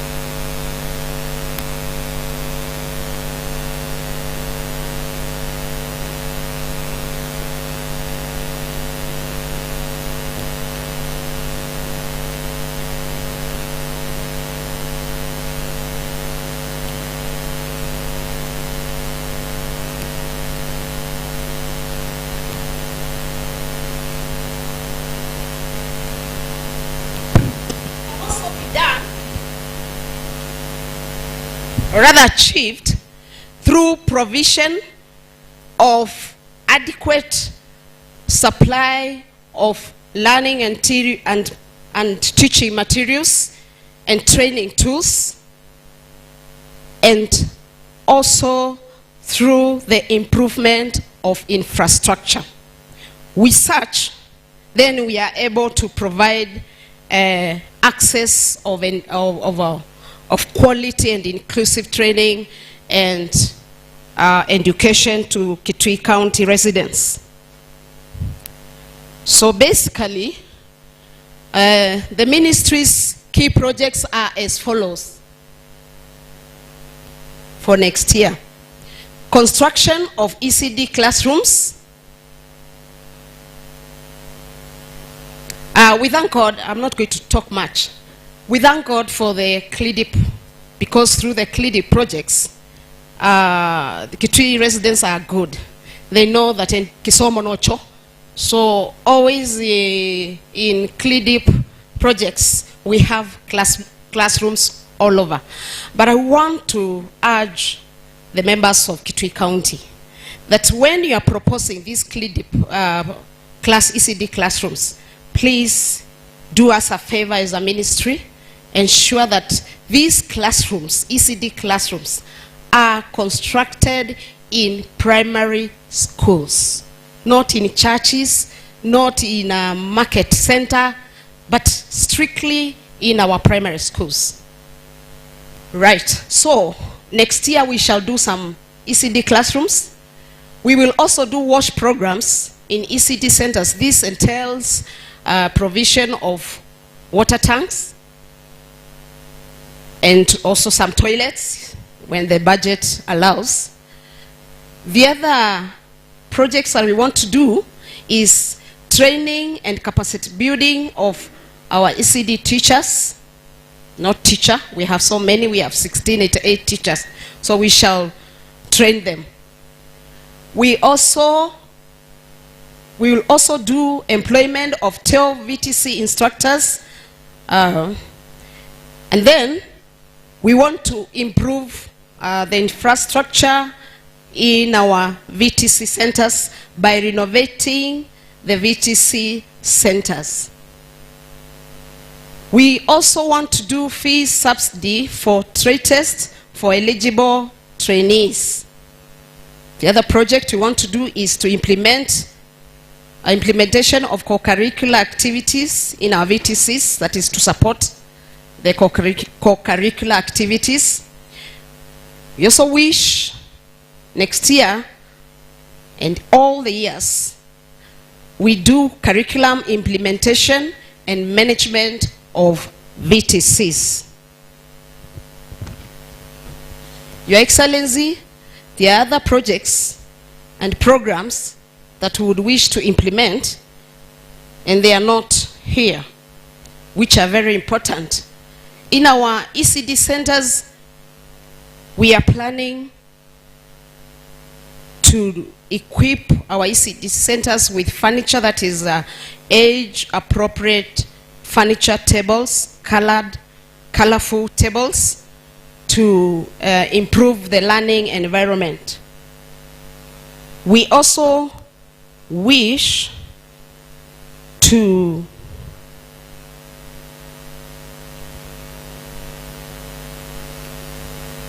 We also wish to supply and equip our ECD centers with play equipment like swings and such. However, I want to say this in advance so that politics and so many things don't come up. We are aware of the society that we are living in.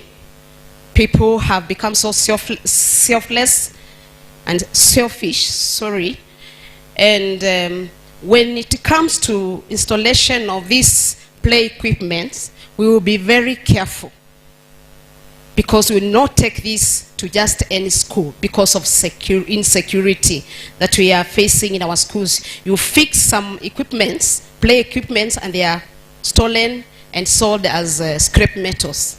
So we shall be very selective in this, ensure that wherever we install these equipments, there is security. So, Your Excellency, I want to believe those are the only projects that we wish to do this coming financial year. Thank you for listening to me. Asante sana, Your Excellency, the ladies are doing very, very well. Now let's try a man. The ladies so far, Your Excellency, are doing very well.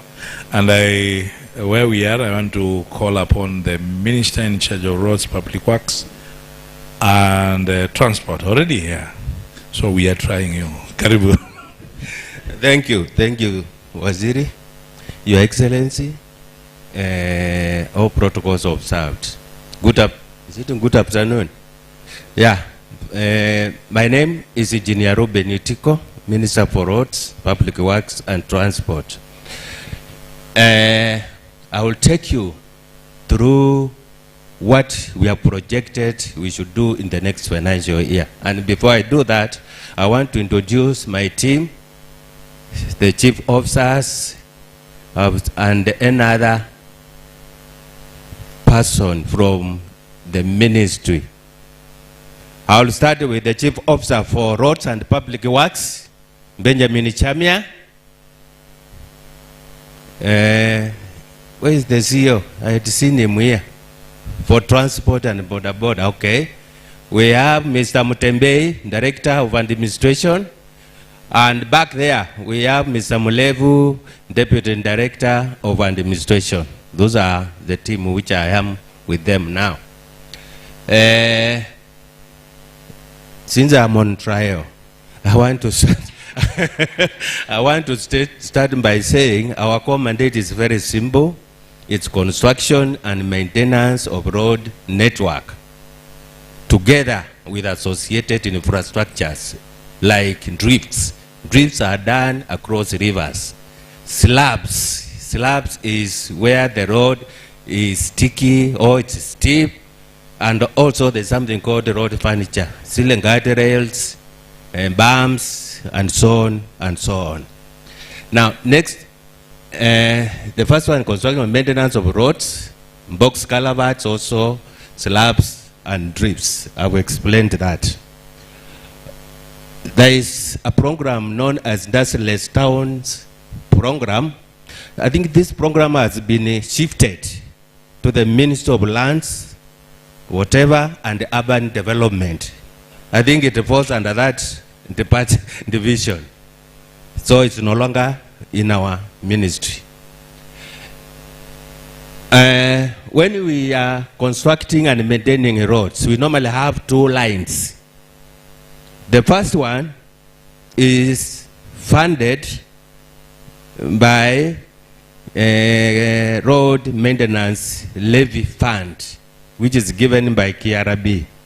We are lucky that next financial year we have been allocated 445 million, which should go towards the roads construction and maintenance without any other thing. We also have another program, two programs which are popularly known as dosing and also grading of existing roads. These programs are normally funded through the equitable share which we get from the county revenue fund, using our in-house machinery, the graders, the dosers, the wheel loaders, and so on. Then the other one is we intend to purchase heavy plant machinery next financial year, a motor grader. This current year, we have been able to purchase 2 number wheel loaders and a low bed, which is on the way coming. We intend also to construct 4 number border sheds across all the wards, with every ward awarded 1 border shed. We also intend to capacity build border writers through training. This 1,000 is a proposal, which means every ward will be trained, will train 25. But since we have not been given the allocation of the equitable share, it will be reviewed as we continue on. We also want to give our border operators persons protective equipment, PPPs. These are the jackets, the helmets, and we target 2,000 number of them. Of course, this it is our policy that all these operators must be a member of a cooperative, so a member of a cooperative, because that is our entry of engagement. And those are the people who will be identifying those cooperatives who they need to be trained. We don't want to enter to the nitty-gritties. And then there is border policy which we intend to develop so that it can address the issues related with the border operators.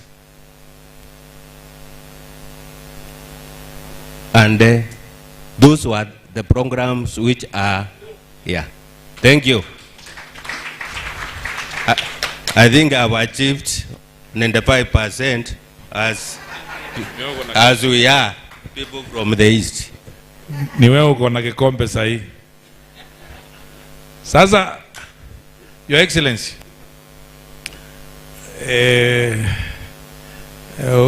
huyo waziri ameshikilia wanaume, sasa ni sisi tuko mbele. Thank you very much. Hapa kwa border policy, wahakikishe ile shilingi 20 wamekubali kulipa.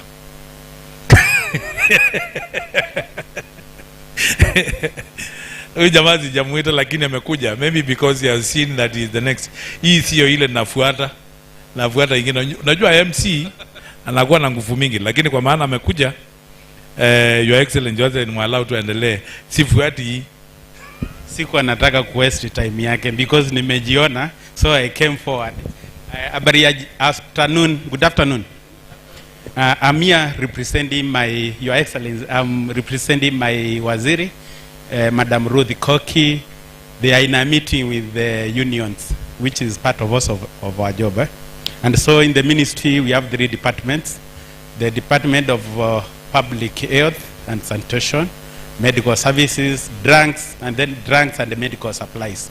And so the projects are in that way. The first project is not the facility improvement. The first project, project for us is the CHVs. These are our priority project. We want to give them the stipend and we support them so that they can provide something called the primary health care, which is preventive is better than what? Good. Then you come to facility improvement fund. This is the money which is sent to the hospitals every month so that they can buy all the essentials like food and others. So we have budgeted very well for that.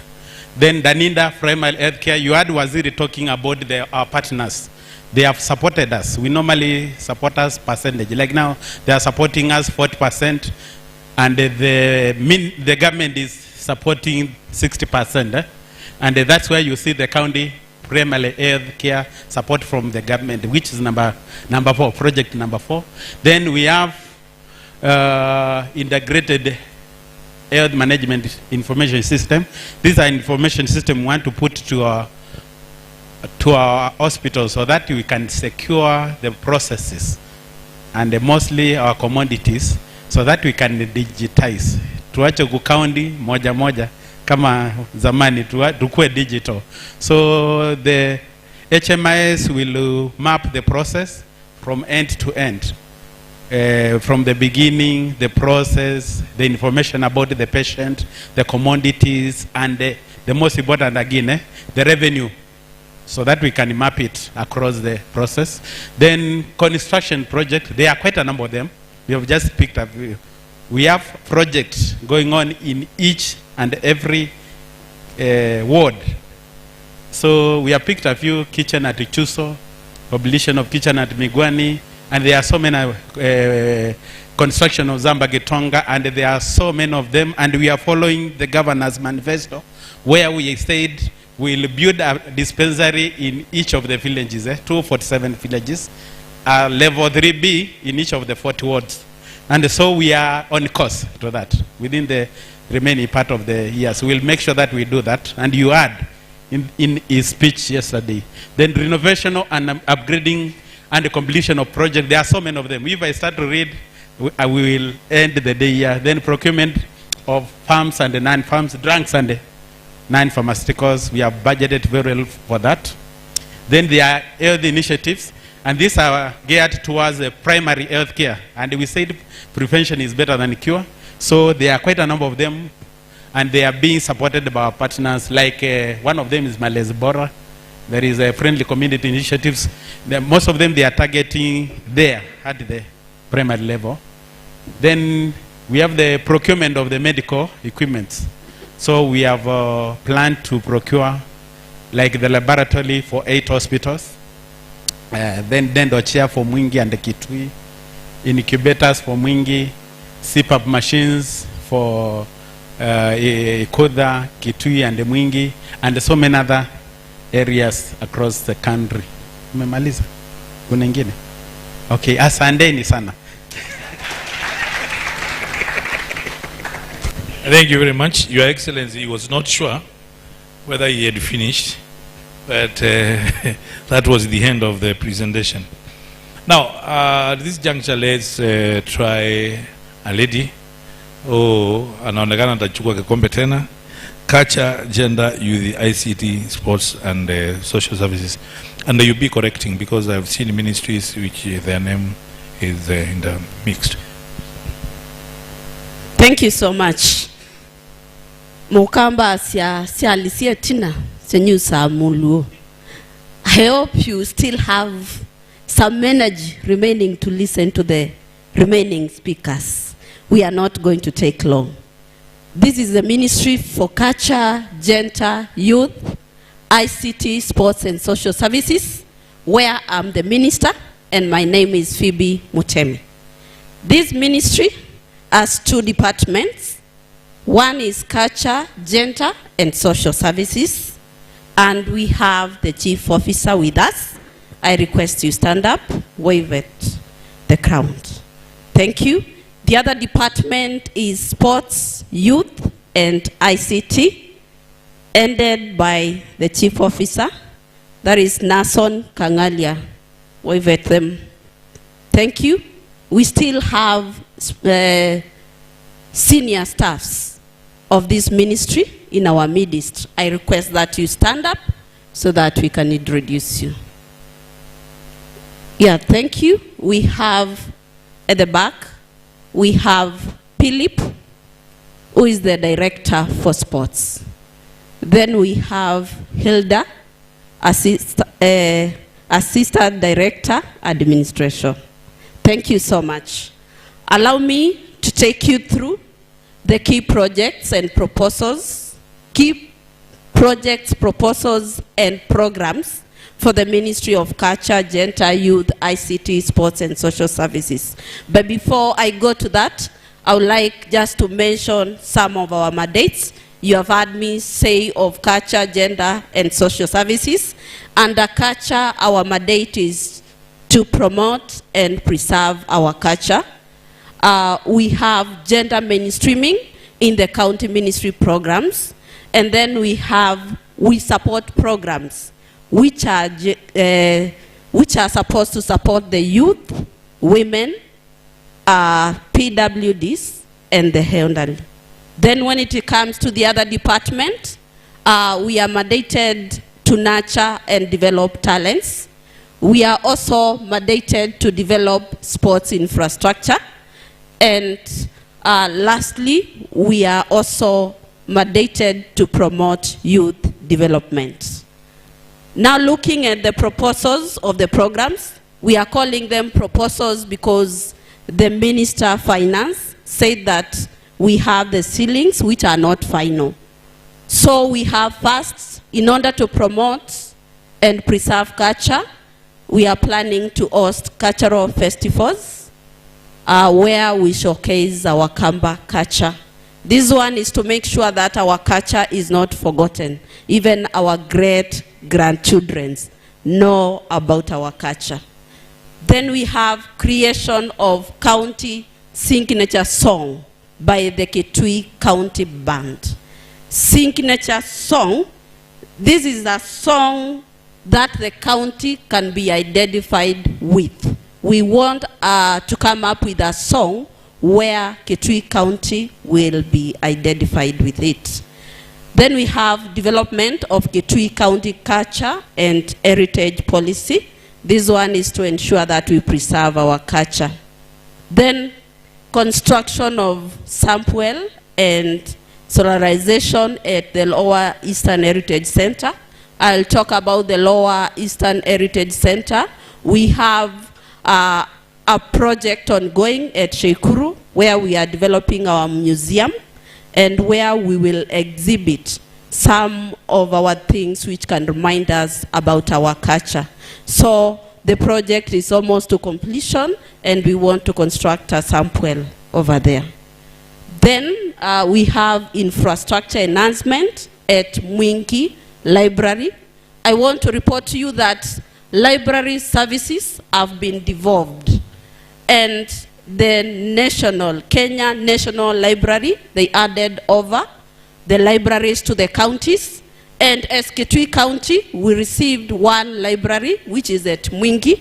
We want to make sure that we improve the library as we look forward to developing other libraries in Kitui County. Then we have establishment of gender mainstreaming committees at ward levels. In order to ensure that gender is mainstreamed, we have a gender sector working group at the county level, and we want to make sure that all are reached, so we want to come up with committees at the ward levels. Then we have celebration of international days.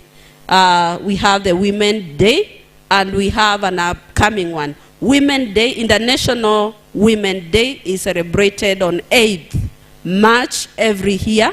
So we have an upcoming Women's Day. And then we have the Disability Day, and not forgetting the Youth Day. Then we have social economic empowerment programs for women groups. So we are planning to support the women groups in our county.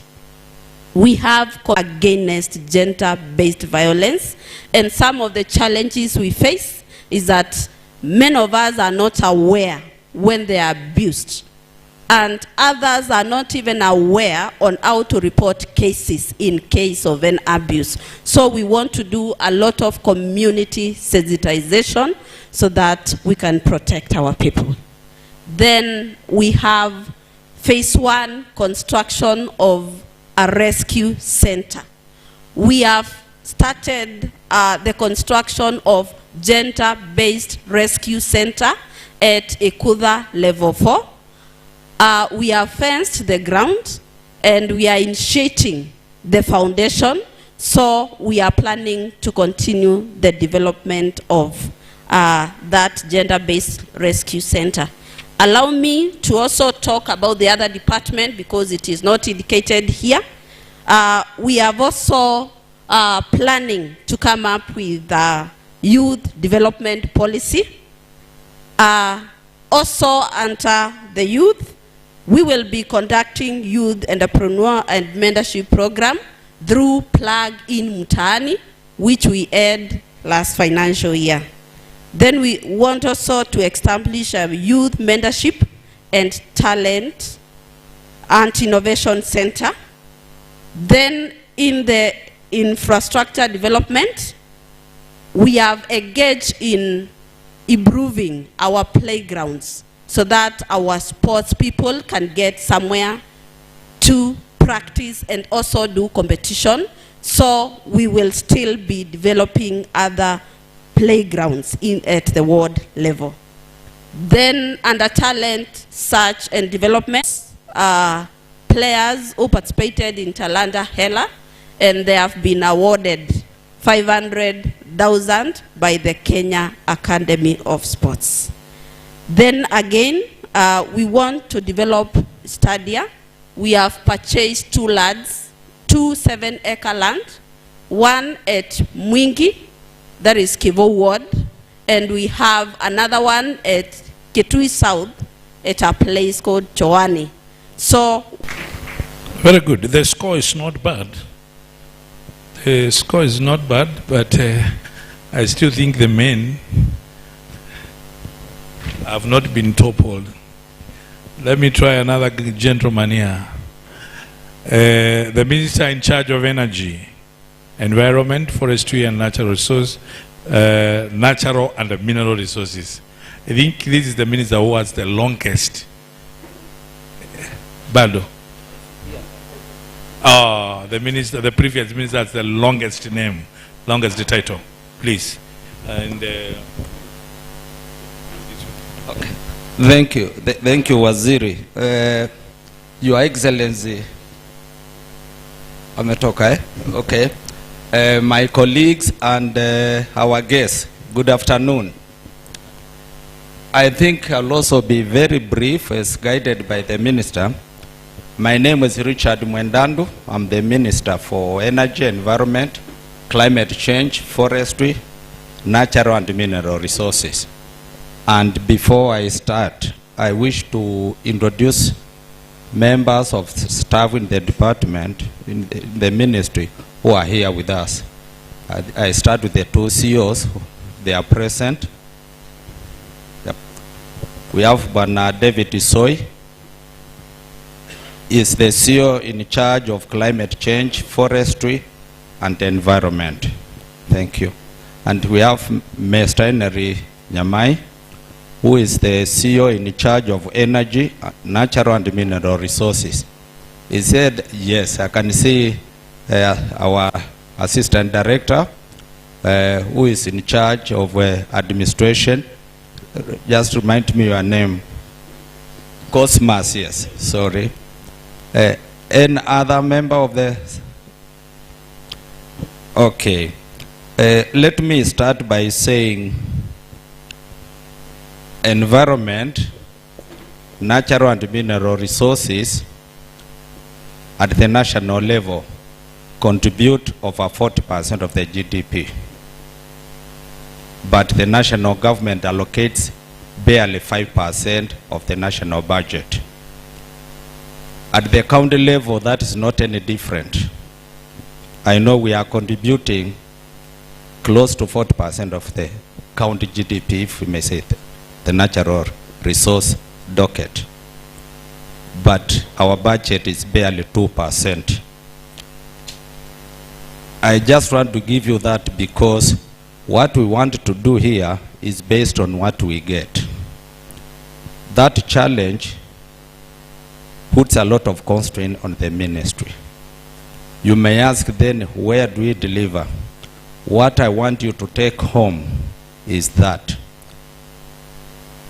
you are eating the capital from the environment, and in year X you'll have nothing to eat.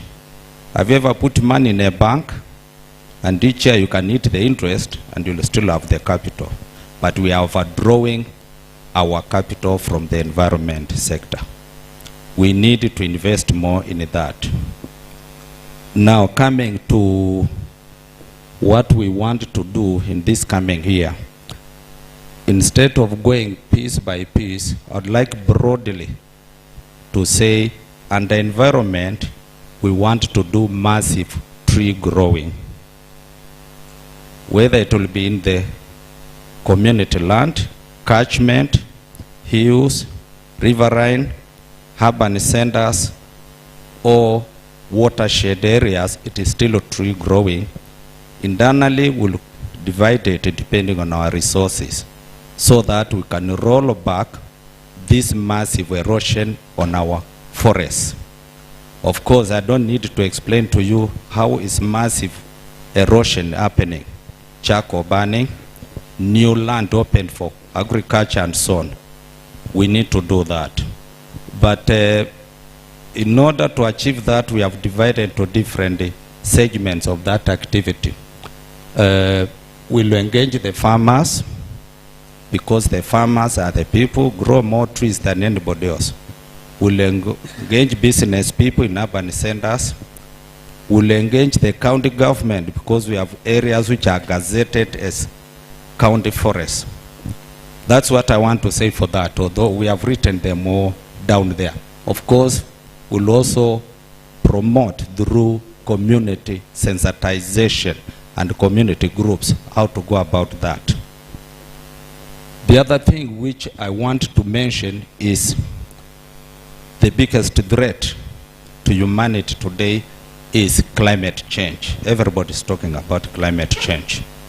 It is in this ministry that we are coordinating response to climate change. We have a project of LOCA, but off and above, we are preparing also how to respond and prepare our people by building their capacities to respond to climate change, by building resilience, and this we are doing in every county. We have structured, formulated groups and formed groups which we are using to address issues on climate change. Again, it will need quite a sizable amount of money. There is something else which, under that ministry, we want to take up: waste, solid waste and garbage.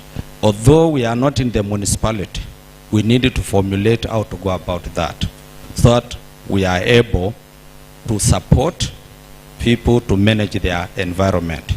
Because if I may say, when we have poor sanitation and garbage and collection, diseases increase. And Wanakamba, your ministry, becomes having problems of having sick people. We are part of that process of prevention under the waste management. Then we have another area which I mentioned in the ministry called energy. We are talking two lines. We are talking solar, basically, and we are also talking electricity. Everybody wants some Mulikamwizi in a small urban center, but the budget is limiting. So that is an area we want to reach every ward. We have already done that. We have repaired quite a number of Mulikamwizi, or those solar lighting which were previously vandalized. And my message to you, take it home. When we do you a Mulikamwizi, it is your responsibility as a community to make sure it is not vandalized. Because when it is vandalized, it means putting more money where we already put money. So we are going to promote fast repairing of all the solar lighting which were done in the early years, and we have done already, I think we have done over 87, and we are moving to every county to do that. On top of that, we are doing new solar lighting in all urban centers in every ward. However, again I say, Wanapesa, it will depend on how much we are getting on that docket, but it's an area we are handling. We are also handling something we call with the RAREC, trying to also bring lighting general electricity to as many villages as possible. Again, money will be the limiting factor, but we have already planned for that. And what we call the rural electrification and solar lighting, which REREC, we have already prepared an MOU to help us to roll out that. But the MOU is what we can say shilingi kwa shilingi. If I get less from the exchequer, if I may use that word, I'll not be able to attract more money from the REREC. It will just be shilling kwa shilling.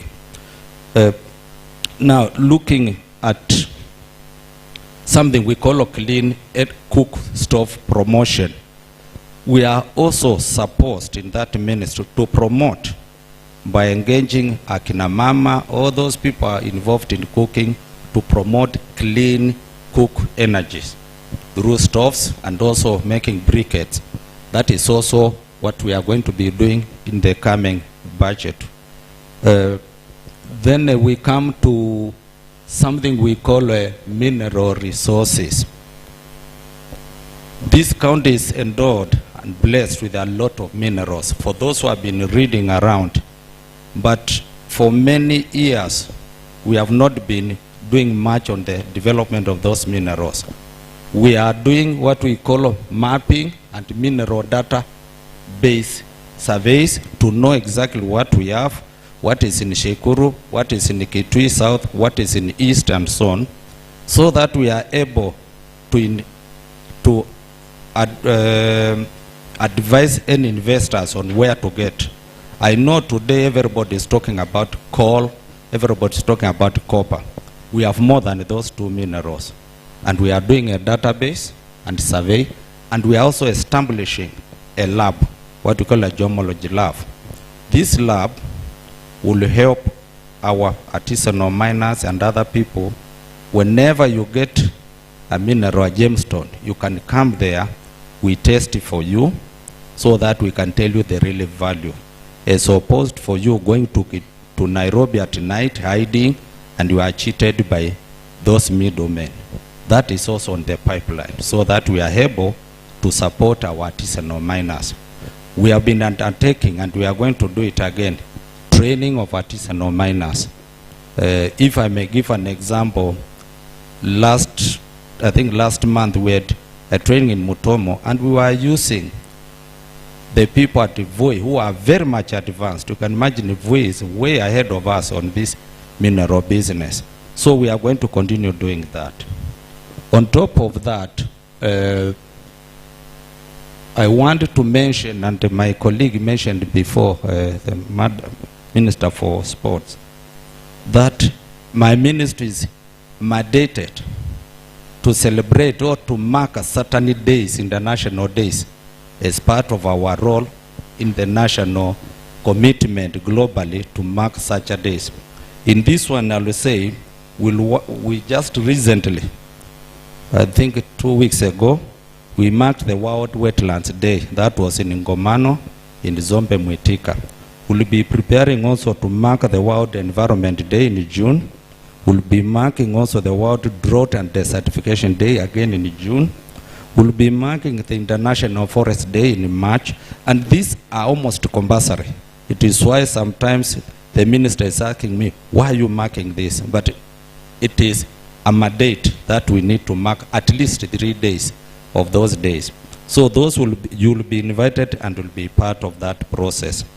In the brief, what I want to say is the ministry is looking at afforestation, is looking at climate change, is looking at natural resources.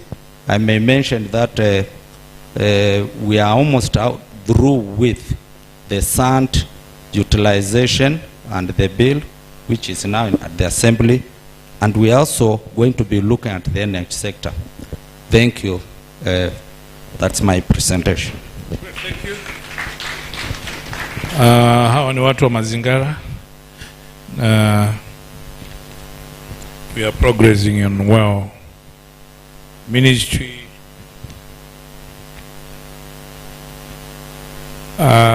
Ministry of Urban Ministry of Urban Housing and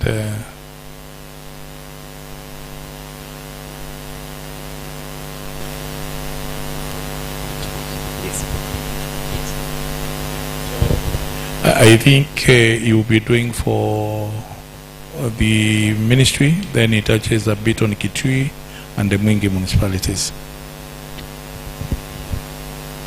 Thank you. Your Excellency, my colleagues, all protocols observed. Good afternoon. My name is Frederick Kimanga, County Minister for Lands, Housing and Urban Development. Allow me to introduce the team from the ministry, starting with the Chief Officer for Urban Development. That's Ivan Simutemi.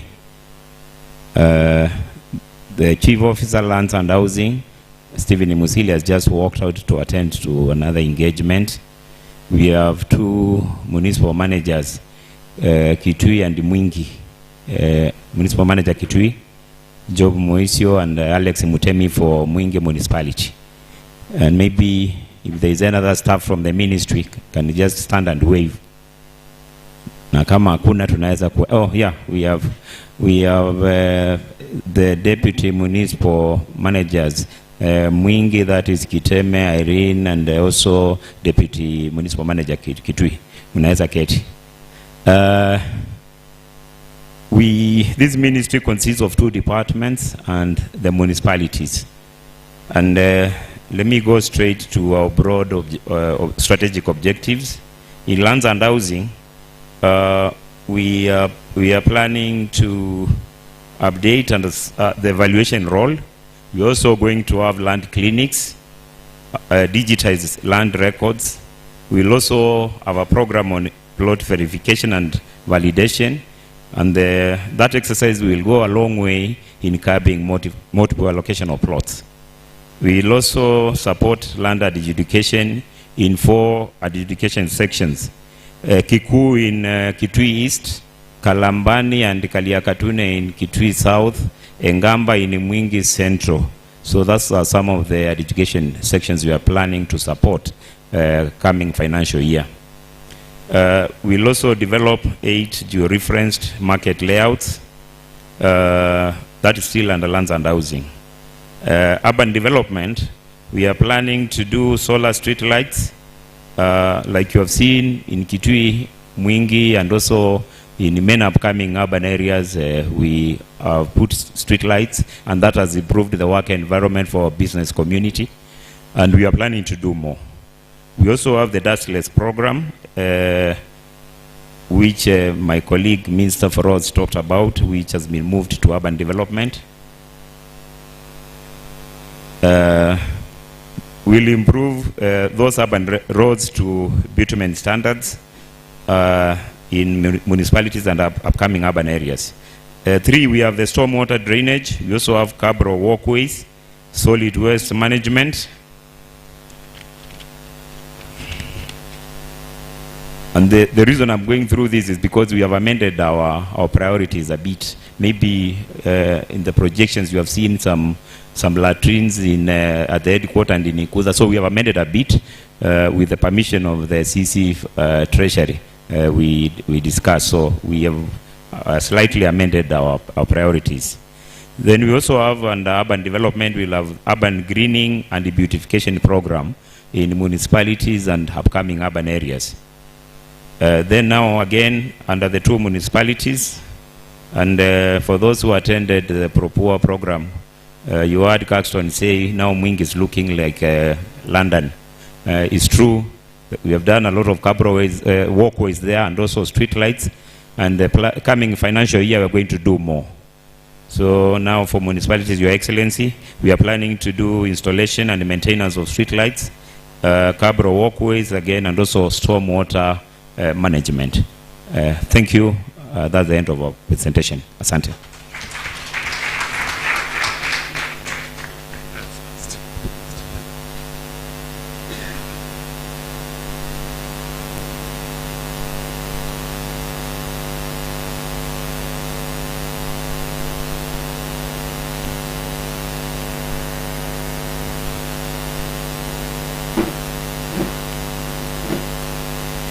Your Excellency, the Deputy Governor, all protocols observed. Now we welcome Ministry of Agriculture to do their presentation. Thank you. Watu wanataka kusikia sauti. Good afternoon. Through Your Excellency, the Deputy Governor, our honorable members present, our CCs present, the CEOs. My name is Gladys Kivoto. I'm the Chief Officer in charge of agriculture and fisheries. I have my co-CEO, I think Mr. Chambi, you can come, introduce yourself, kindly come. Apology for Dr. Kimwele, who is our CCM in charge of the ministry. He was not able to come. So I believe that we are going to represent him as he would do. Good afternoon. Yeah, my name is Jonathan Chambi. I'm the Chief Officer for Livestock Development and Apiculture. So thank you. You can go ahead.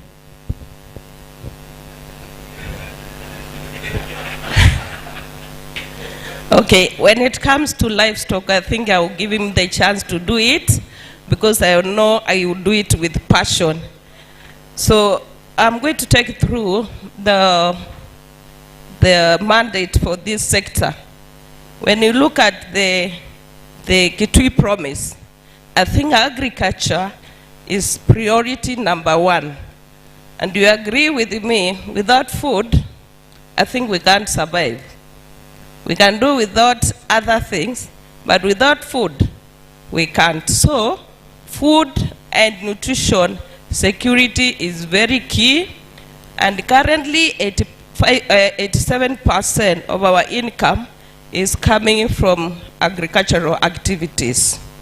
So, what the ministry is planning to do is to enhance the agricultural services, extension services.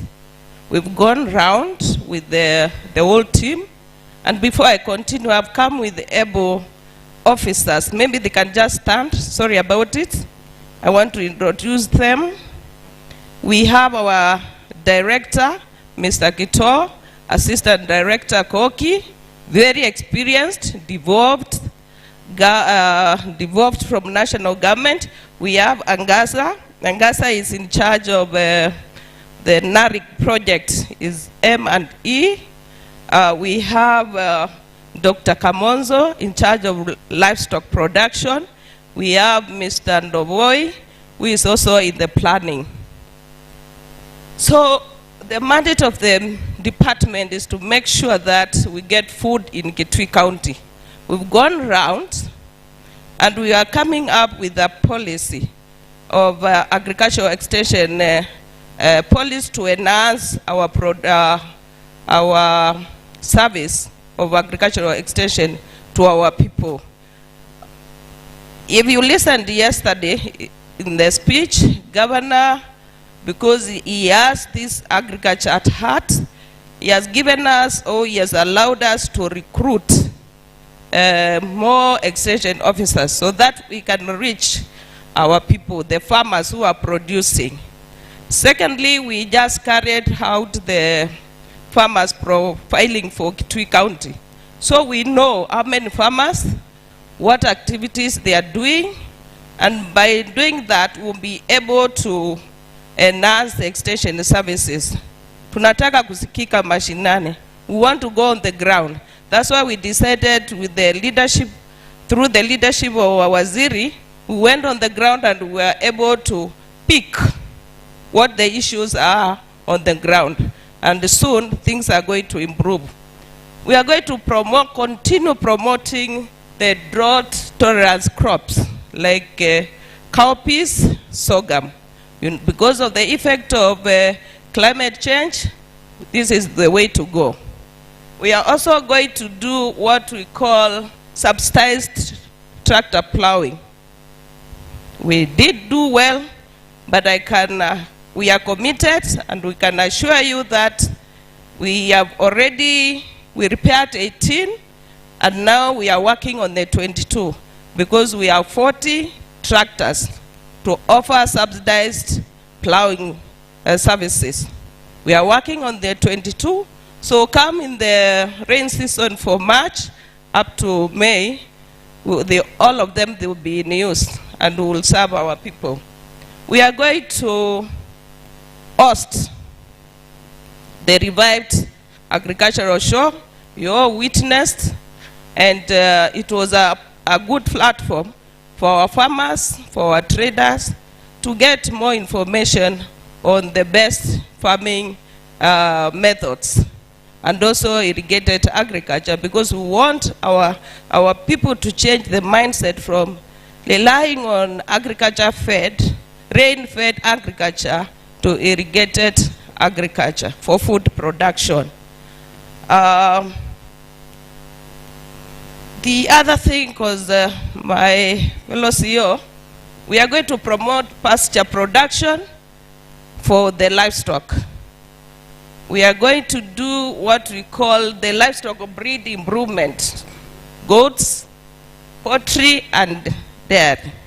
You realize that this department or the sector attracts a lot of partners and also programs that are coming through the national government. But that does not mean that the county should not allocate enough money, because these conditional grants, the county has no control over that money. You can get a huge amount, but it comes with some components, and therefore we urge the stakeholders to see, hold the Waziri for Finance, to see how we can enhance the budget allocated for this sector so that we can reach to our people as opposed to wait. For instance, the money for this financial year, which is ending in June, we were expected to get conditional grant, but the money has not yet come through. So let's join us, and also join us on the farms, so that we can produce enough for our people. Asante. Asante sana. I think we're just towards the end. Maybe to confirm from the Minister of Lands, Amanda, did he do one for municipalities? That was incredibly very short. That was good. So Ministry of Finance, I will just go very fast on that. This ministry is composed of 4 departments. Before then, let me just introduce my staff. Ministry of Finance. Ministry of Finance. Yeah, Ministry of Finance. Okay. Bana Munuve. Then the Director Budgets, Kimwele. We have Director Internal Audit, Amaka kule nyuma. Then Benny Katungi is the advisor, economic planning, is the advisor of the ministry. The CEO, finance, and revenue management has just left for another assignment. So this department composes of economic planning, which is now doing, they are here. Revenue management, I think they have not been represented here. These are the ones who collect money. We are giving them the assignment to collect the 600 million. Then internal audit, the director is seated at the back there, and the procurement is also in this department. And my ministry is just a service ministry. Mimi sina kujenga daraja, siko na kujenga class, lakini mimi najenga ministry. Ukisikia wote wakiongea Ministry of Agriculture nasema tumepewa kidogo, sasa namjenga. Haya, mwingine anasema haitoshi, pia tunajenga yeye. So that is what I do. So mimi sina mambo mingi, kazi yangu ni kujenga nini. Nikisikia sub-counter nimzweta waendi, the office of the governor wasimama, andasale anasema pea wao pesa. Yeah. Simply this department, we don't hoard money, we are like courier. If the Ministry of in the office of the governor instructs me to drop money to sub-county, I will drop money. If they don't instruct me, I will not. Because I'm a courier. Mimi ni mtu wa courier. That's what I do. The Ministry of Education tells me produce 86 million shillings so that we can give bursaries or whatever, proposed support component, which the minister said forms 72%. Na mwambia pesa ndio hii. Yeye anaenda na peana. Hiyo ndio kazi yangu. Kwa hivyo ndio sababu I let this one to be the last point so that I can also give you the I can tell you we still in implementation of this one. Let me now speak about bring the risks here on the presentation. We have simply started the framework of budgeting for the year 2024-25. And the risks to the fiscal framework for this year or for next year includes this one. Includes this one. Our wage bill regulations supports 35%. We are already at 44%. Na umesikia kuna watu wengi wako ongea huko ndani ndani. The office of the governor and I think public management watasema wanataka askari ina increase wage bill. Umesikia saa hii agriculture wamesema wanataka extension service ita increase. We are already at 44. But I'm glad I've seen the Council of Governors have developed a dialogue with the national government so that they can talk about this. When the wage bill is up like this one, plus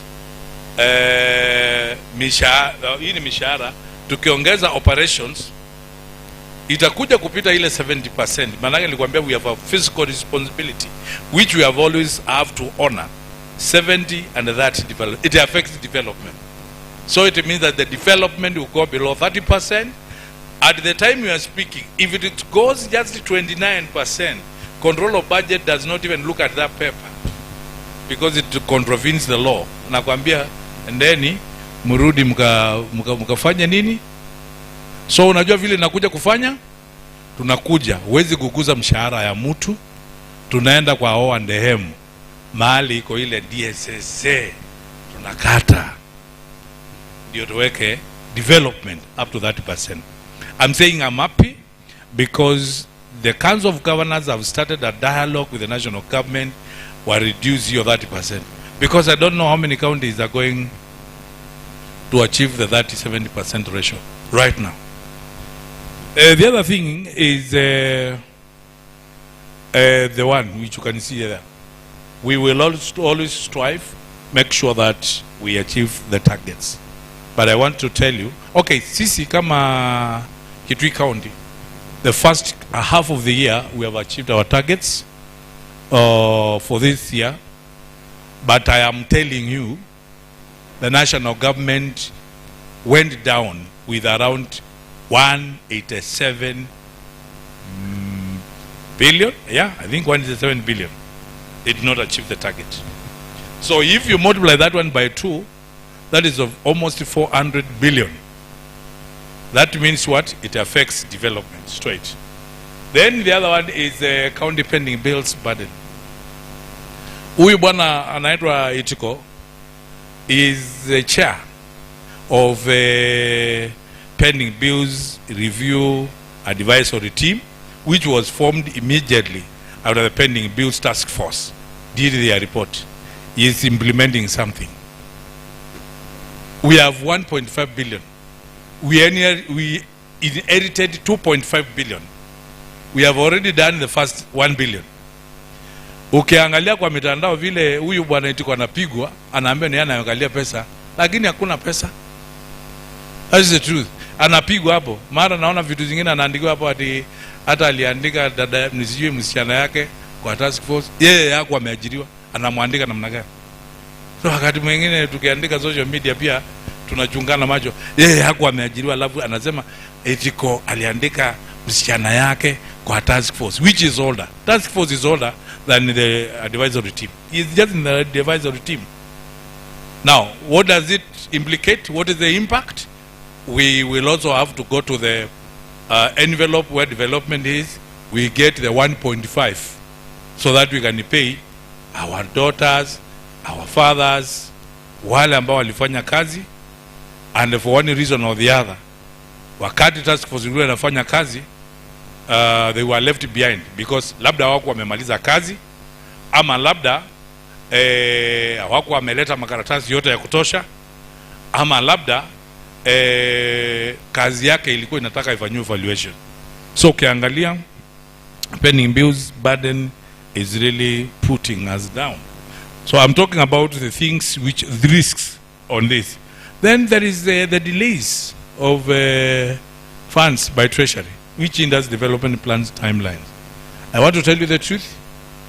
As we sit here, mwezi wa pili uko katikati na uko karibu kusha, because this is a very short month, I think 29 or whatever days. Tuko tarehe 15. We are waiting for exchequer ya December. Release. We are waiting for release of December. So if we are waiting for release of December, January imepita, na hiyo pesa ikikuja ikianza implementation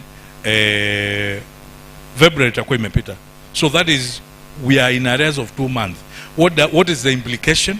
The implication is watu lazima the first charge kwanza tulipe. Tunajua pending bills ni first charge, lakini lazima tulipe mshahara. So if we have been running the month of January na mshahara, na huu tutalipa mshahara bado, na December tulipa na January tulilipa, my payroll runs almost 400 na nimepata 800, si already mwezi moja imemezwa. The impact, I'm just saying the impact is mtu yule ananidai, nitamwambia kwanza ngoje nilipe wafanyikazi. So you hear the outcry and the force again goes to anaambiwa yeye alipi. Now let me give you just a clear example. I get 800, for example 800 million ndio nimepata like a disbursement, lakini niko na bills amounting to even your allowances 1.5. Si hata wewe utasema hao watu wa ninio, hao watu wa finance wanilipi. Ikikuja hiyo 800 inatoa 400 first. Ninalipa mshahara because I have got, that is an obligation I have to own. Then nimebaki na another 400 na niko na bill ya 1.4 ya kulipa madeni. Utafanya aje? So I will still amounting to 1.1 billion. What watakuwa kiangalia finance hivi walipe. So we are saying this is a serious impediment to implementation of our development and our plans.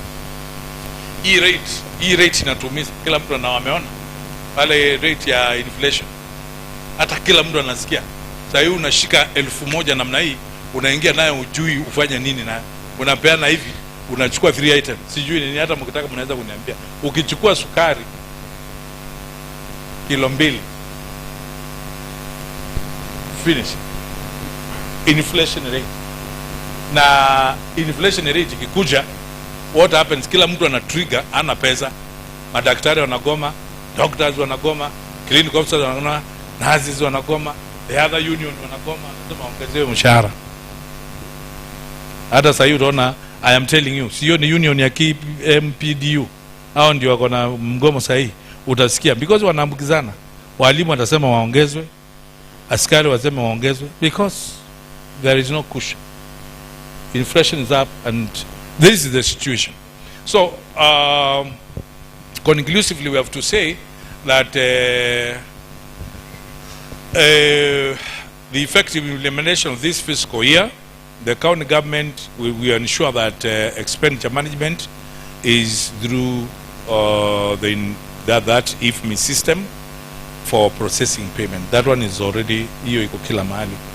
Hata wale wanataka kuajiriwa, it is also very tight. wala wanataka kuajiriwa kama unaona wanasema skilled casuals, casuals. It is very hard right now because government needs au watu walipe NSSF, au watu walipe NHIF, au watu walipe housing levy. So you have to capture them in a system. Hata kama ni casual. Unajua wakati mwingine tunaweka tu tunataka kuandikisha casuals, but even when they come to ourselves there is a problem because umemweka casual, NSSF tayari anataka pesa yake, mtu wa NHIF anataka pesa yake, housing levy naye amekumulika namna hii. So those things are there. Use of participatory approach, that is always what we do. Public participation is always there. Then the other item will have civic education programs to enhance awareness and facilitate proper flows of information. Allocation of departmental ceilings over the medium term. That one will be there. Nimesema hapa na nataka nirudie. The ceilings which you saw, they will definitely change. Immediately we get the DORA turned to CARA, we will change because now we will be having the real figures. Sahi tulikuwa tunafanya na projection because, and that's why we said our projections. Then we will always adhere to the fiscal responsibilities principles. That is for sure. If you don't adhere to this, control of budget doesn't have a look at your papers mara moja. Hata hapa assembly hizi pita assembly. So hiyo ndio mwisho, na kwa sababu tumechelewa sitaki maswali. Lakini ukiniuliza sina shida. Tumechelewa. Then don't you can ask. Let's go. Let's get questions. Yes, mtu wa Mike, pea niandikie hizo maswali. Then ukisimama unasema jina, unasema unatoka wapi, kama hivyo wewe ni nani unatuambia. Kuna mtu wa Mike, tafadhali faster. Sema tu jina, unatoka wapi, nini nani. Okay, all protocols observed. Naitwa Dominic Molei, representing persons with disabilities. I have some few concerns from the Ministry of Education, Ministry of Culture and Health. May I start with the Ministry of Education? In the Ministry of Education... Just a moment. Ministers, please, and representative of ministries, listen specific to your question, pick it. We'll also capture it, but also pick it for answering. Thank you. Okay, for the Ministry of Education, we have special schools in our county, like the school for the mentally hearing impaired and visually impaired. And then in the disability world, there are only two categories of disability where you cannot handle without being skilled. Like the visually impaired, you cannot handle them without knowing the Braille language, and the hearing impaired, you cannot handle them without knowing sign language. For the visually impaired, we are lacking a ECD teacher. For those learners with visually impaired, we need a trained teacher who can communicate with our children using Braille. And then we are lacking an ECD class for those children. And then for the issue of equipment, there is also the issue of large print books, whereby the Ministry of Education can consider when providing material for the school. And then we have the Braille paper, which are used by the blind children. When I go to the Ministry of Culture, in the Ministry of Culture, the minister has talked about the celebrating of International Days for Women and Disabled. And I have a suggestion that if it is possible, we can devolve the celebrations of persons with disabilities to constituency levels, because those people with disabilities are highly challenged. And I was thinking and calculating of the cost of ferrying disabled from all the way to Chuso, all the way to Moda, to bring them to Kitui. Maybe those funds can be divided into 8 constituencies, and then they are being devolved so that they can come to the nearest place possible. And then socio-economic empowerment for women, also disabled. They also deserve that fund, because currently we have over 220 disability groups in our county, and they are vibrant and they are in place and they have activities which are going on. So when you plan to have the economic empowerment for women, also remember people with disabilities. And also in sports, remember to include sports for disabled people. We have tournaments which are carried over the national and the county, and also we have inter-school tournaments. So remember to capture that one in your budget. For the Ministry of Health, we need those doctors to be trained to assess people with disabilities. Currently, there is mass registration and assessment for persons with disabilities, but it is too sad to say that our doctors at Kitui Referral Hospital are not yet trained to handle that assessment. So the ministry concerned can look upon it. For the Ministry of Building and Infrastructure, when putting toilets, remember to allocate a certain room for people with a disability, especially those who are using wheelchair and crutches. You cannot imagine a person entering in a public toilet crawling and you expect him or her to be comfortable. Thank you very much. Okay. Tafadhali, kama swali imeulizwa na mtu mwingine, usiende hiyo ilaya kwa asianenda. Hiyo hapana, uulize swali kama I want to limit because I can see so many hands up. I want to limit to one question. Because tukisimama na maswali 5. So tafuta in your library which is the most important, which is the most critical. Haya, peana mic. Yes, good afternoon. Good afternoon. Yes, my name is Patrick Kideka from Matinyani Ward. Yes, because for the interest of time, I'll just dwell on just one pressing issue. That is, for this clinic, when you advertise for these tenders, you should consider the youth, because we as youth, we are not employed. There is the issue of internet connectivity. When you are from another far-flung areas, to submit that tender document, you have to come to town so that you can scan those documents. You go to a IFMIS platform, of which that IFMIS platform is, in most cases, is always down. You come, you have insufficient money to do all this work. The internet is down, the IFMIS system is down. You are saying that you can't receive those documents in, you can't receive those documents, but you must receive through the IFMIS.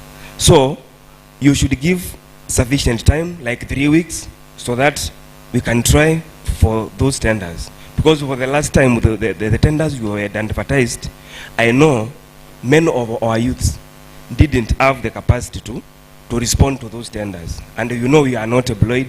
Many of them are very disadvantaged. Another thing is, for border, Okay, that problem was facing youth alone, or and the women, or it was everybody? It was everybody, Oh, but okay. the youth are Okay. more No, it's okay. disadvantaged. It's all right. It's all right. Yes. Continue. So, from border policy, you should consider not only jackets, but even the trousers, leather trousers. And for the youth... what did you say? Repeat that? Yeah, for border policy, yeah. I have seen there is these PPEs. You will be providing them to the border operators. Yes. You should include also the leather trousers. And a jacket. Yeah. Please. Thank you very much. Leather trouser, leather jacket. Yeah? Your name, you said, is who? Patrick Kideka from Matinyani. Patrick? Kideka. Kideka? From Matinyani. From Matinyani. Matinyani ward? Yes. Okay. Aya. Kuja pande hii. Okay, that is a lady. Itakuja huko. Okay, good afternoon. Good afternoon. I'm Patricia Mwema, Civic Educator, Uraia Trust from Matinyani Ward. I do civic education in Kitui West. So mine is on the docket of Office of the Governor on civic education. So I'd like to know what is the way forward on this docket, because I would like to know whether we have any civic education department and what does it do, who is in charge, and are they planning to employ civic educators in Kitui County? Because it's a very important department whereby we educate people on their rights, about the Constitution of Kenya. Also public participation, like right now we are in this public participation. I personally knew about it through the social media, but the person who is down there in the village, how do we reach them? How do we explain to them that we have such important kind of a function and so many other issues on civic education? Thank you so much. Thank you. Patia huyu jamaa kwa hapa, public participation, we don't have a law yet. And I'm sure if I attended the one of housing levy. Okay, gentlemen. Thank you. Kwa majina ni Kelvin Kivala, County Chair, Boda Sector. And our concerns lies on two dockets, Ministry of Roads and also Ministry of Trade. For the Ministry of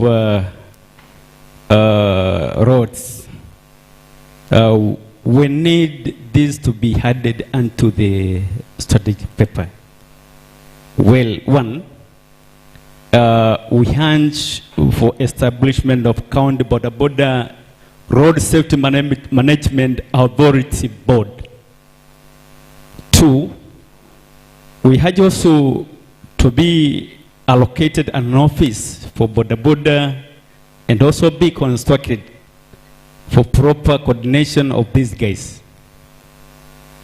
Three, we need also to be done some capacity building in road safety. Four, this lies on the docket of trade. We urge the Minister of Trade to establish one-stop shop cooperative society for border county-wide. Two, we need some financial empowerment for the existing border societies. And finally, three, on the same docket, we will see to have some capacity building in entrepreneurship for these guys katika sehemu yao ama katika society zao. Thank you so much. I need to stop the hands there so that probably I have that one answered. Those who have the hands up, they can place them down now. Then I will go for another round of questions, which will be final. If for any case we don't reach you, we want your question. Write your question, drop your question here with us, because we might not take all questions. So I want to know how they are following, so that I can the questions, so that I can invite the owners to answer. Yeah.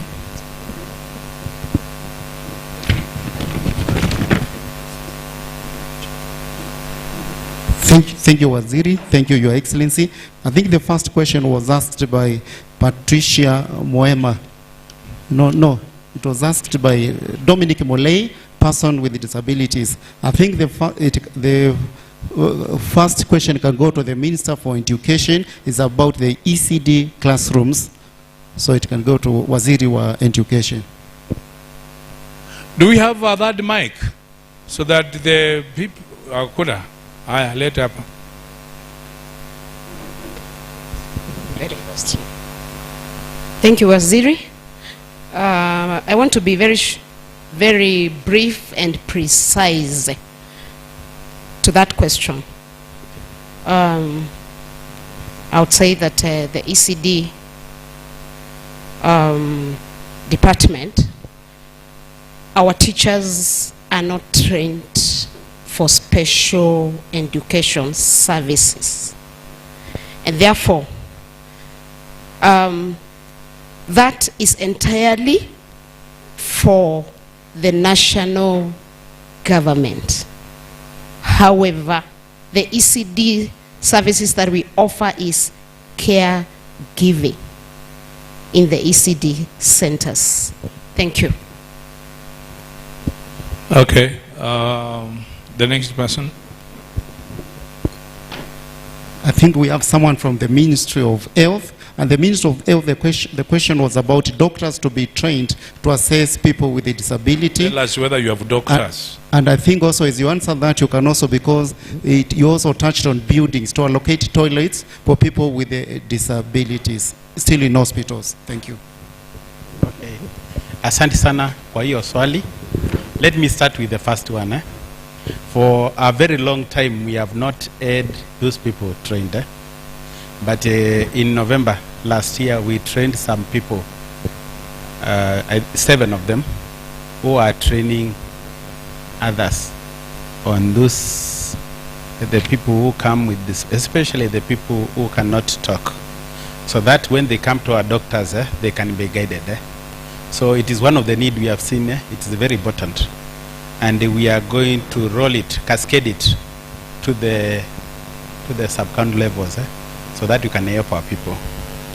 On the toilets, the ministry doesn't design. They are designed by the public works. So if they are designed like that, we'll implement it like that.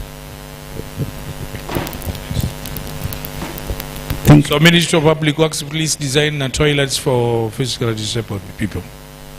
I think if there's someone, a representation from the Ministry of Culture, there was a questions about, yes, including people with disability celebration the sub-county level. Then when you're also answering that, you can also include the question asked by Patrick Kideka about bringing internet connectivity so that the youth can be able to access like the applications for when we have tenders. And also inclusion in sports. That one was not retaken. Thank you. I'm Nelly. I'm the CEO of Culture, Gender and Social Services. About celebrations of International Day for Disabled People, this time we devolved it. I'm sorry if you didn't get to know there was a celebration here in Kitui Central. We had another celebration in Ikuda and another celebration in Kio. And I want to assure you it's very expensive, because to ferry a disabled person, you need 2 more extra people. So we ferry 3. But so far, so good, because we've devolved the celebration to 3 sub-counties. And going forward, because we have our budget, it is raising up to 10 million. We will devolve into the 8 sub-counties if the budget is passed. The next question was about the women, to remember the disabled women in empowering the women. Last financial year, we empowered 8 women, and out of the 8 women groups, 1 was for disabled women. And it is by law, 30%, but by the law, we have to empower them. So it is in our budget, and hopefully, we will celebrate with the 30% of the less fortunate. Okay, ICT is not mine, it's for my counterpart, but I have an idea, so I can also answer. With the ICT, we are devolving the ICT in all the technical and the TVET centers, and it is in our budget. My counterpart, Munyambo, can attest to this. because it is in our budget. So every technical institution which is under county will get a free Wi-Fi and a free ICD hub. Thank you so much. On matters, IFMIS is purely controlled by the national government. It's not a county software or system. And that's the reason why I asked whether it was only the youth who were facing problems. So all the people across the board were facing problems with IFMIS, but we can look at the duration. Lakini ya muhimu, watu wetu nao ni wale wa Kenya, wale wa kawaida. Wale wanaambiwa chukueni kura, wanachukua the last day. Unakuta siku ya mwisho ndio sasa wameenda kucongest. Actually mtu anaitwa Michael Joseph to describe vizuri. Kenyans are peculiar people. We are peculiar in our own peculiarity. Anyway, the other question? There's a question to Engineer Etiko, and the question is about border. So there's a question about when you're providing the PE kits to make sure they're provided with not only the reflectors but also leather trousers.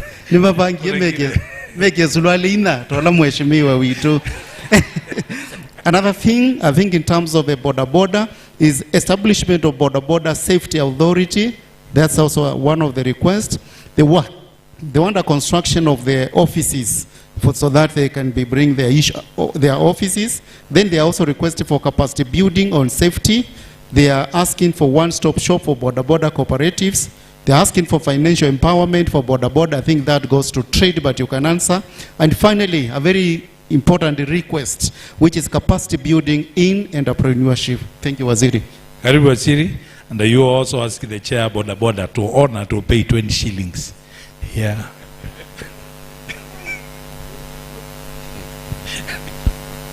I think we'll go one by one. Which is the first one? Okay, let me stay by. We have said next financial year, next financial year we are developing a border policy.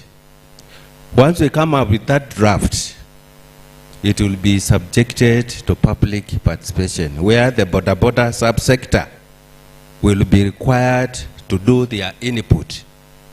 That is the area where you'll be talking, Mr. Kivala, that good ideas. Yeah, you need that border, whatever. Is it what one? The first one was? Yeah. Okay. Yeah, and also the PPs and so on. Now, also to capacity building, I've said this financial year, we are going to train 800 border riders, 20 from every ward. Now, some of the topics which will be discussed actually is safety. We will liaise with the National Safety and Transport Authority to come and do their input as they train the borders.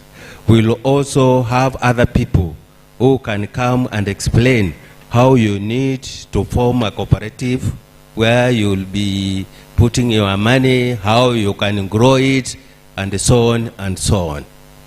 Then, is there the other one? Thank you. Yeah. So also when you are making the law, you make sure that you don't contravene. Nimesikia mnataka kuform boards. Haya. Ile mic, let the mic tupeane huko chini. When you are making these boards, you make sure you don't start fighting with the national boards. Because I know. Another round of 5 questions, then sorry? Yeah. Before anze, wacha ni kuna civic question imeulizwa na uraia. Yeah, I want to respond very briefly. But before that, I realized there were some officers in my department who we did not acknowledge them. So I'm asking the officers in Department of Water. I've seen my AD here. They can rise. Wananzula, kuna mtu mwingine pande ya maji. just to acknowledge their presence. Let's give him a clap. Thank you. And also the governor as well. I know there are some officers here. I saw Ambrose and the others. You can also rise. Let's also acknowledge him.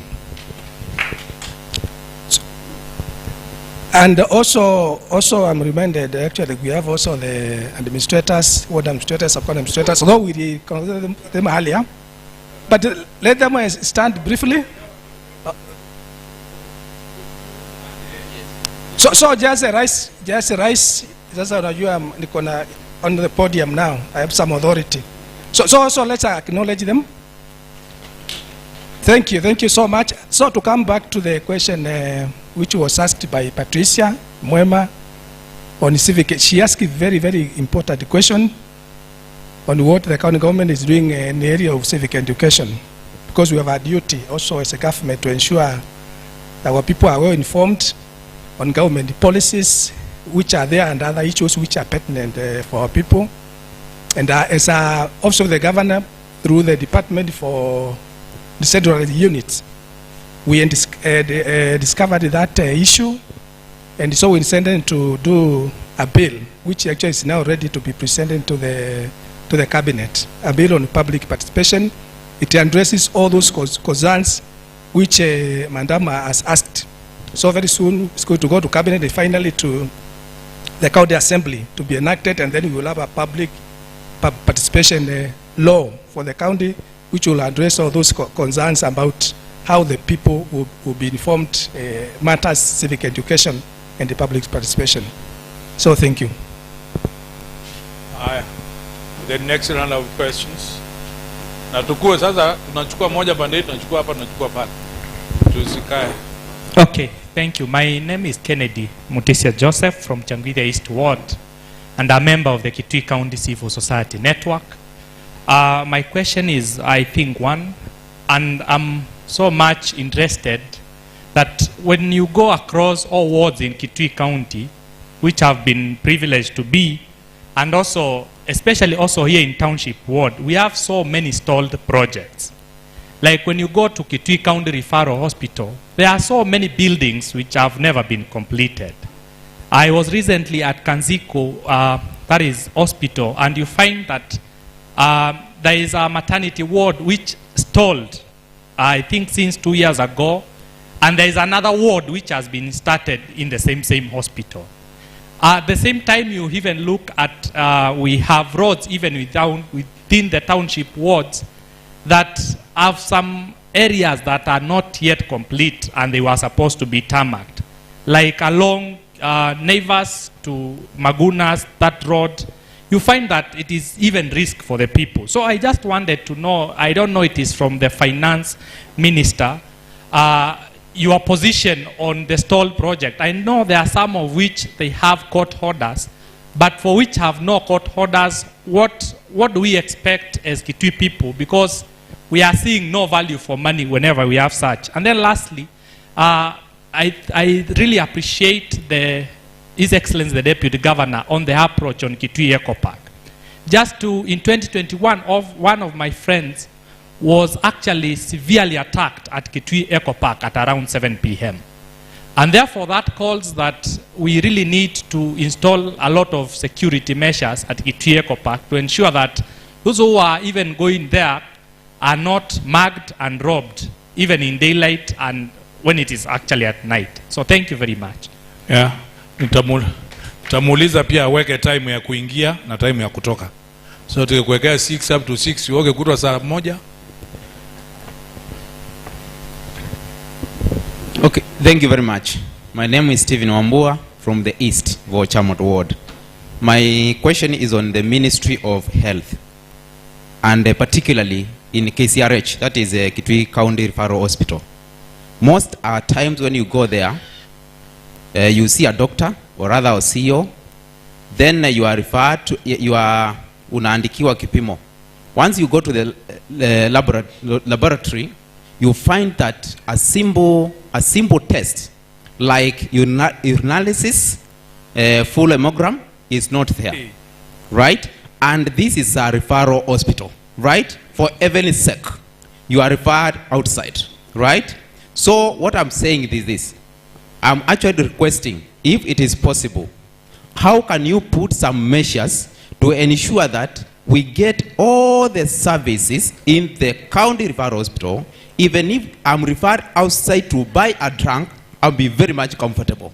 I better get the services inside, but referred outside for that has been a concern. I've seen it in the media. Mimi nakuanga very active in media, huwa narusha kidogo, but that is the basis, that is the reality on the ground. And I want you to welcome you to go there to Kitui County Referral Hospital. Just go as a CC, as a CEO, so that you can really prove me otherwise, wrong or right. Thank you very much. Thank you. Thank you. Na huyo vile nimesikia ni daktari wakigoma waandike huyo. Hai. My name's Michael Mwanza and representing Kitui CSO network. Minister of Education niko hapo tena. Kuna mtu ametuambia kwamba wanapata design ya kutengeneza toilets for the disabled kutoka kwa Ministry of Public Works. I want to tell you, we are here to propose and change that narrative. Wale watu ambao wako na disability, choo yao iwe special. So tunataka tuambie watu wa Public Works to change that narrative. From today, choo cha watu wa disability iwe special. Number 2, when you are considering mapping of the borders, you have left the women out. Take 20 women so that you can train them as border riders. Sio wanaume peke yao. The Minister of Gender should have talked about that. So we are promoting one gender and leaving the other one. Is that fair? This is not fair. It is not fair. Minister for Health, Minister for Finance, tuambie na wewe. Saa ile hao ministry wote wana request pesa. Wewe unachukua muda gani? Timeline to dish out the money is 2 weeks or what? Or the whole year? You know that. We need to know that so that the projects are not stagnated. Number 2.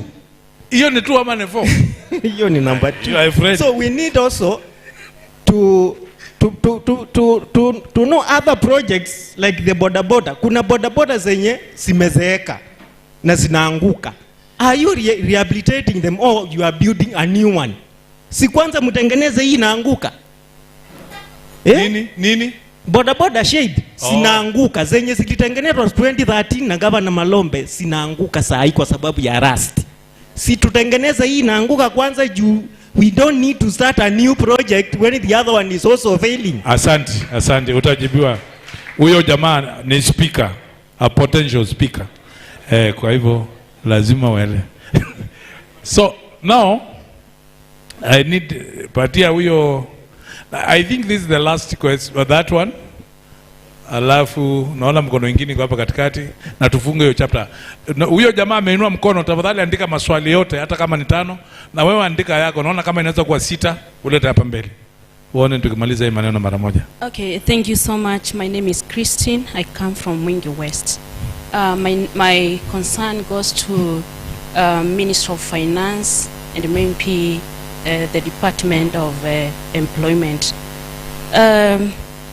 My question is, what are you doing about that huge wage bill? Last time we heard that you were doing an investigation on the ghost workers, and the exercise was running and everybody in the county knew there was a search for ghost workers. How far have you gone about that? Mmepata wengine ama wenye mmepata wamerudishwa ama kuna wenye walienda nyumbani? We just want to get that report. Thank you so much. Ndio nataka kujua maneno ya ghost workers, wafanyikazi mashetani. Okay, pea huyo jamaa kwa hapo. Thank you, Waziri. My name is James Monove, Director Kitwasco. Mine is not a question but just a comment. Want to congratulate the Waziri wa Maji for continuing subsidizing for the 2 important companies. Article 43, it is very clear we are mandated to provide not only water, but clean and safe water. So my urge is, because you have said this is not the last, you'll adjust the ceiling. As you continue adjusting the ceiling, also remember the two important companies for water provision. Thank you. In fact, your comment, I can start with that one. Next week, I'm having a meeting with the two providers. You need to show me what you are doing with the money you collect before.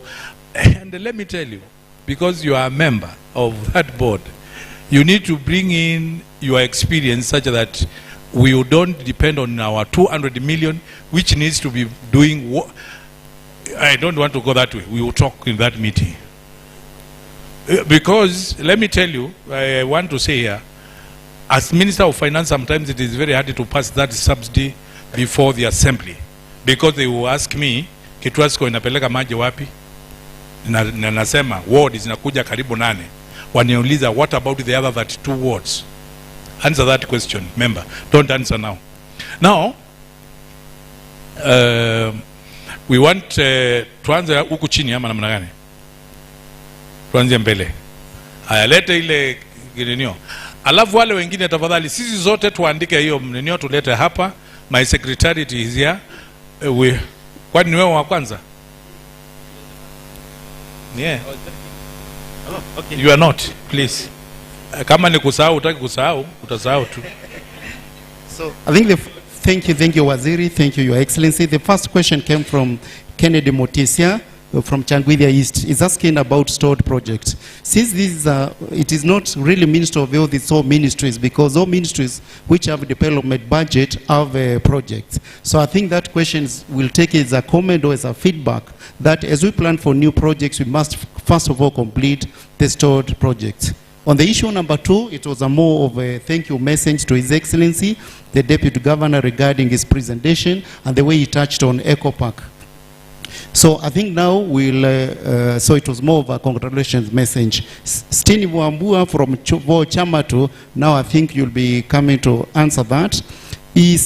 He talked about the issues around hospitals where someone goes to a referral hospital and is referred outside the referral hospital. I think there are also some issues about simple tests, so that you can come and respond to that. Yeah.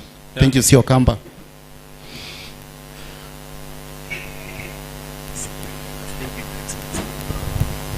Thank you so much for the question. And actually, I like the way the questions are being asked. Very good. And I'll start with what he has left about the stored project, because it is very important. One of the ministry where there were so many stored projects is the Minister of Health. Sinikweli.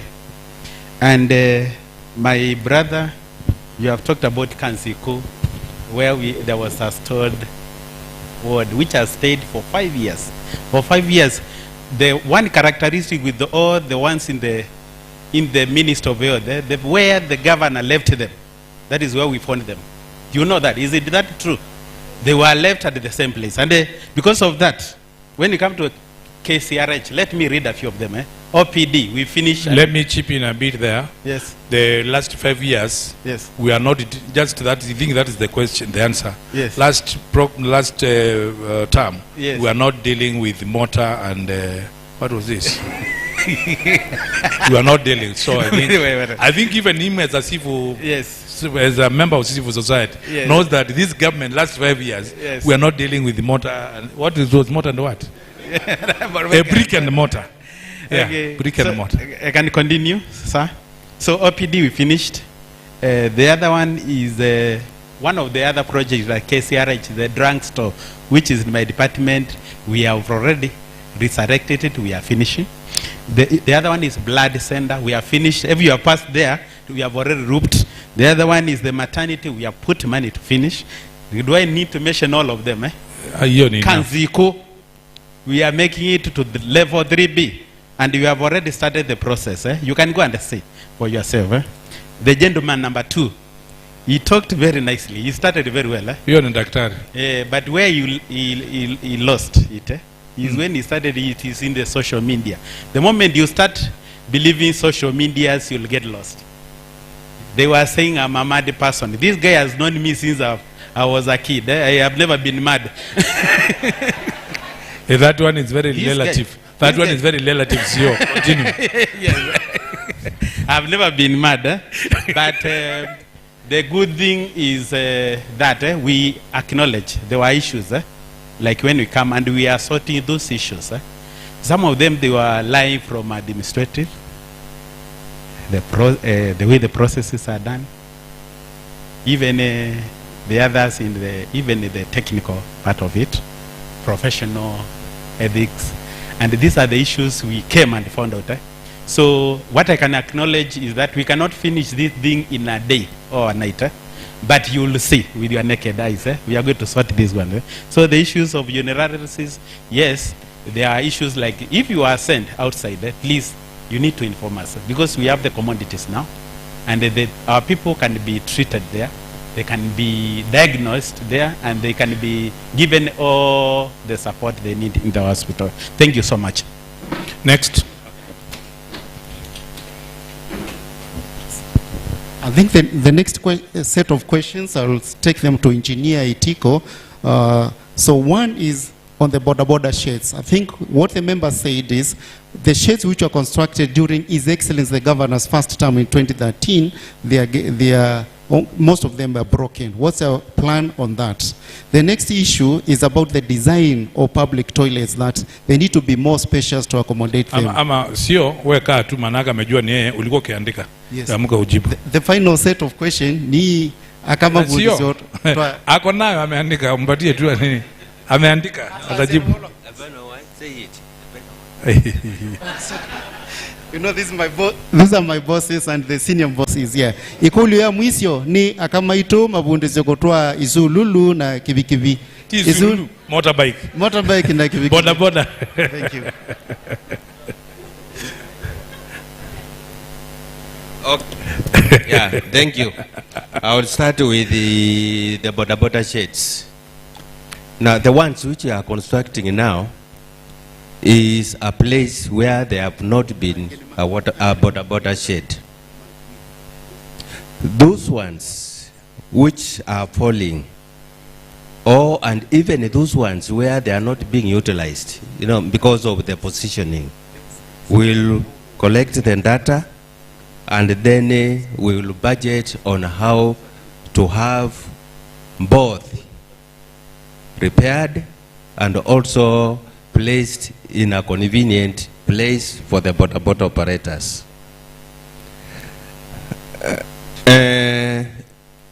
This business of border is also self-driven, because you cannot force somebody to go and start riding a border. And those women who are prepared to buy a border start doing business with it, and that's why we are saying they must enter to a cooperative. As I said, it is the entry of engagement, and it's within that society who will be giving us members whom we want to train, because we cannot train everybody because of budget constraints. They are the ones who will be driving it, because as a government we want just to give an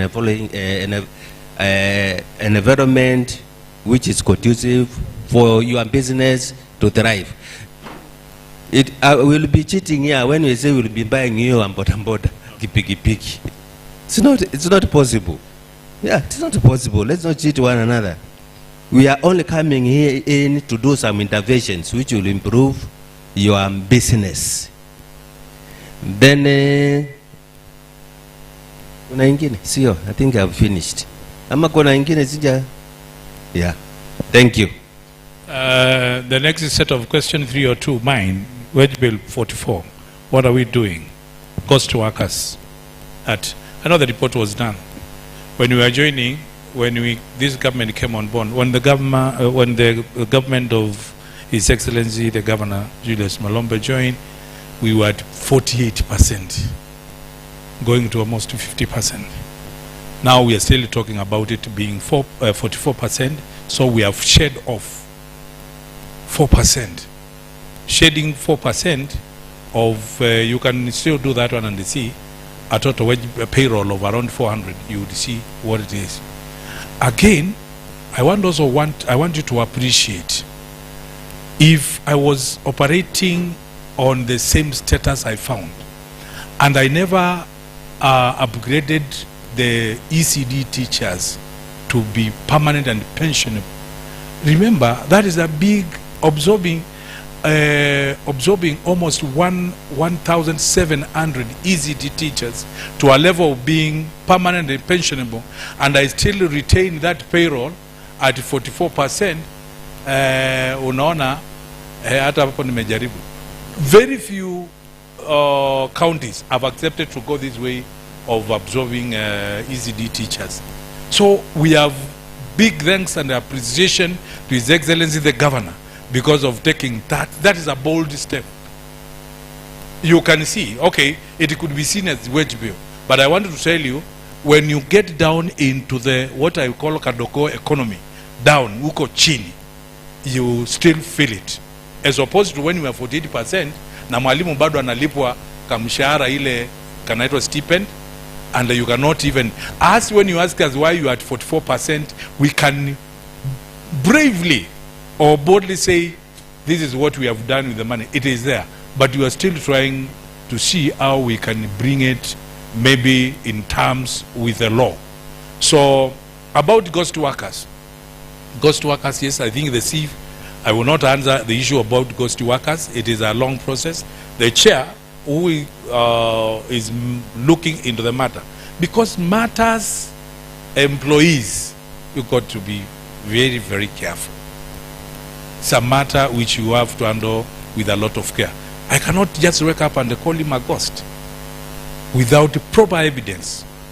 I have to have proper evidence to call you a ghost. Yes, we can say we have this number of ghost workers. That verification takes time. But already some of the people have been identified. We cannot mention names. I can't say how many they are because this is top secret information. But when I find that, for example, wewe uliajiriwa na una kitambulisho, see, I have started identifying a ghost. How do you get into employment without a simple document called ID?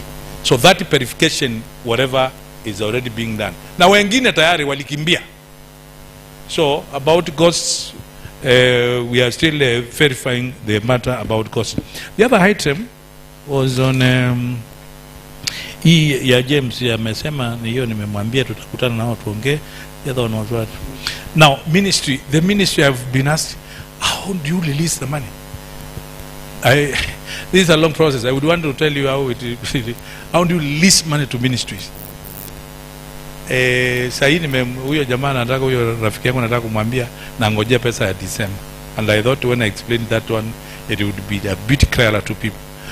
Na ngoja pesa ya December. Pesa ikikuja, I don't, because they are anaongea juu ya contractors. Contractors are not owned by Ministry of Finance. Contractors are owned at the line ministry where you worked. Kama ulifanya kazi kwa urban planning, you are there. Now let me take you from urban planning. Umeenda umefanya barabara ama hiyo dustless program, nasikia imeenda huko, umefanya dustless program. Your payment process will begin ile siku utaandika useme unataka kuangaliliwa kazi, hiyo ndio siku inaanza. Na ukianza hapo and all the process go very well, I have to take at now 24 days. Unaanza huko, uchukue engineers, uende wakuandikie zinaitwaje certificate, kuinspektie kazi,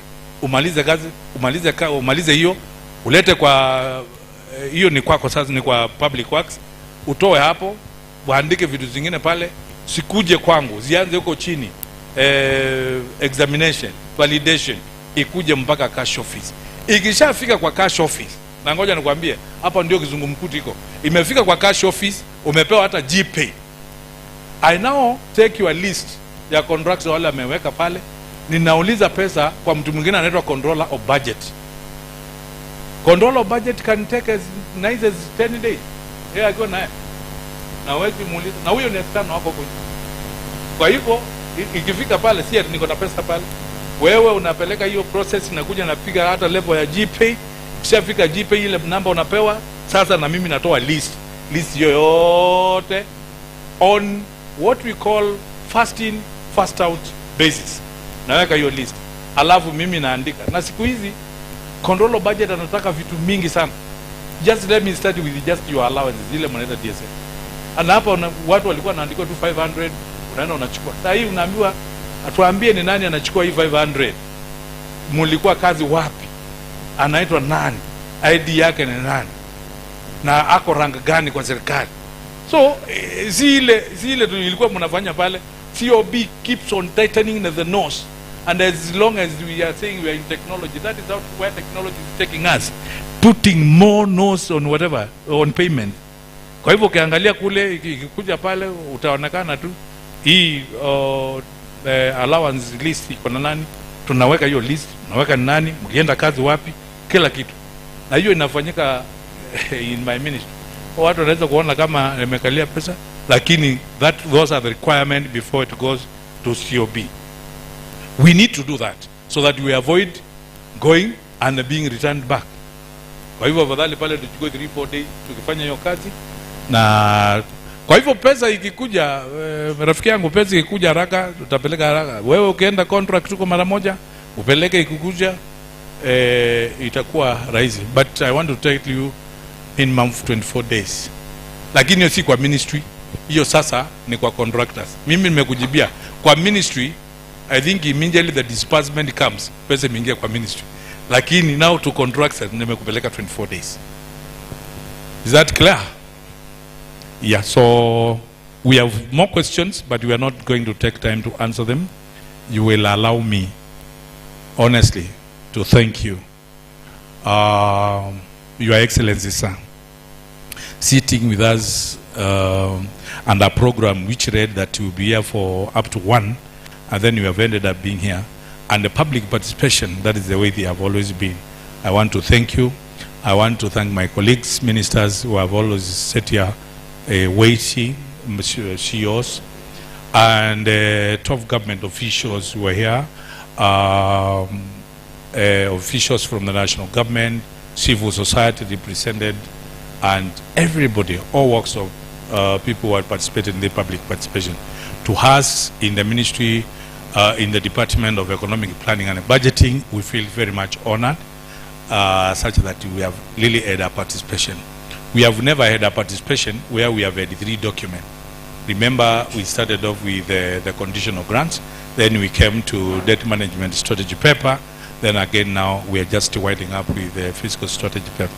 I am happy, and I really wanted to really thank the members for the state. I know you have really stood by our side. Members of County Assembly present here receive my appreciation. I have seen them. Yeah, they are here. Members of County Assembly are still seated with us. They have listened to us. What I want to tell you is, they are just listening. They will have their day still with you. All these documents you go to them, they will call you for their day to ascertain whether what you got here is what you will tell them. Kwa hivyo wako na siku yao, lakini wamekuwa na sisi. We really appreciate you. Everybody, whether mentioned and unmentioned, feel appreciated. My colleagues who have really helped us in a lot of presentations feel also appreciated. Tafadhali mkirudi mahali mnatoka, mkwe very much appreciated. Mimi nataka nikuite so that we invite to closing remarks na alafu utafutie mtu. Thank you, Waziri. Tumpigie makofi, amefanya kazi mzuri. I want to invite the Chief Officer now to do the last part of the program, and then you'll give me the microphone for prayer. Thank you. So right away, I would like to invite Mr. Wambua to close with a word of prayer. But before that, I'm being told that we must get remarks from His Excellency, the Deputy Governor. Tumpigie makofi mazito. Asante. Good evening once again. Okay, we have come to the close of today's session. Na nataka kuwashukuru kwa niaba ya gavana wetu His Excellency Dr. Julius Makao Malombe for coming and participate in the 3 papers that we are doing public participation on. Na niwaambia zile maoni mmetoa, we shall incorporate those views in our final document before it goes to the county assembly. And again, you can come and confirm whether they are correct or they have been incorporated. Kwa hivyo mabibi na mabwana, yangu ni kusema asante. Na since we're just beginning the budgeting process, we'll be meeting you severally. We'll also need to do public participation in the next few item stages of the budgeting process. Kwa hivyo hii sio mara ya mwisho tunakutana juu ya hii budget, tutakutana tena. So those few remarks I wish to declare the session officially closed. Thank you. Thank you, Excellency. I would request all of us to stand for a word of prayer. But before we do that, if you have misplaced your car key, tafadhali kuja, it is brown. Ni funguo ya gari. Ama kama umepoteza funguo za nyumba na umeweka kioda ya gari, please come and pick your keys. After the prayer, you will be left here for directions. We'll be allowing His Excellency to leave. But for now, let's pray. Thank you. Let's pray.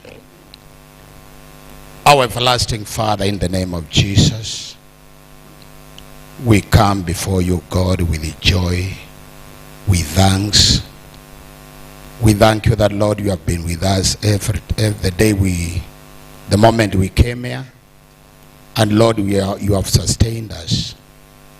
As you told your servant Habakkuk to see the vision, write the vision, and run with the vision for implementation. We thank you for the county government of Kitui, the vision that they have presented to us. Lord, they need resources. And God, you are the God of resources. We pray that, God, you are going to open your godly doors, your godly ways, that you are going to usher down to this administration resources that they may use to implement the vision that, God, they have given us. We thank you and we bless you, Father. As we disperse, bless us in the way where our governor is. Bless him, bless his team, bless county government of Kitui, bless our people. And we pray all things in Jesus' name. Amen. Amen. God bless you. Thank you. We will allow His Excellency, the Deputy Governor, to leave together with our ministers and our chief